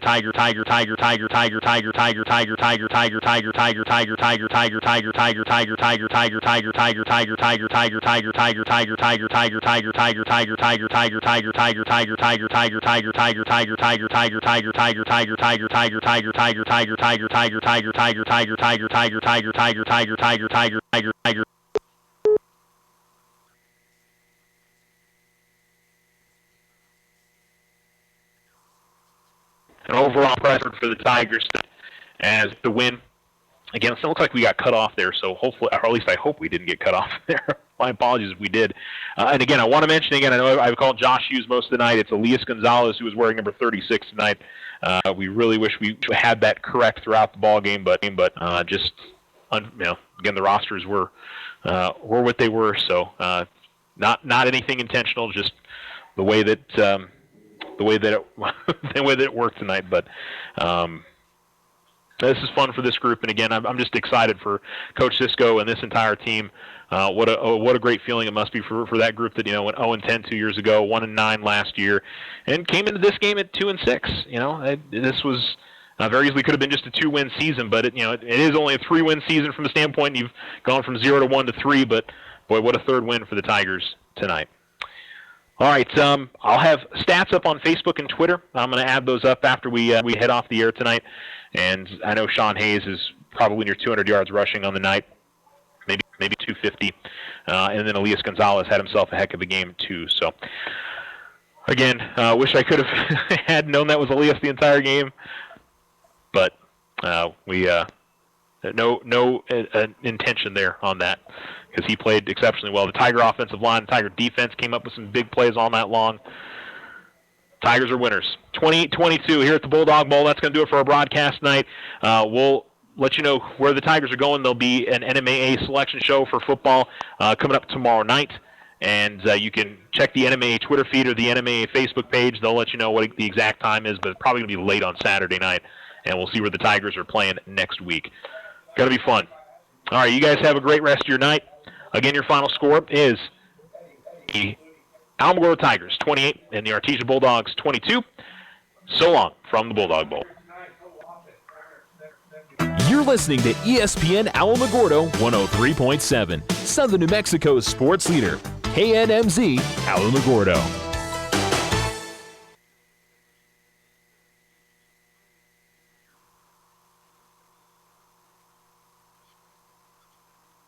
With the Chicago Cubs and the internal pressure with that organization. Man, I don't like to agree with you, Freddie, but I'm going to agree with you on this one because. Why do people hate to agree with me? Listen, it kind of like when I'm out with my man Jonathan Hood. It's no fun when we agree. I agree, but still, it's no fun. But you're completely right, because Beltran knows what it's like in New York. You're from New York. You grew up in New York. You know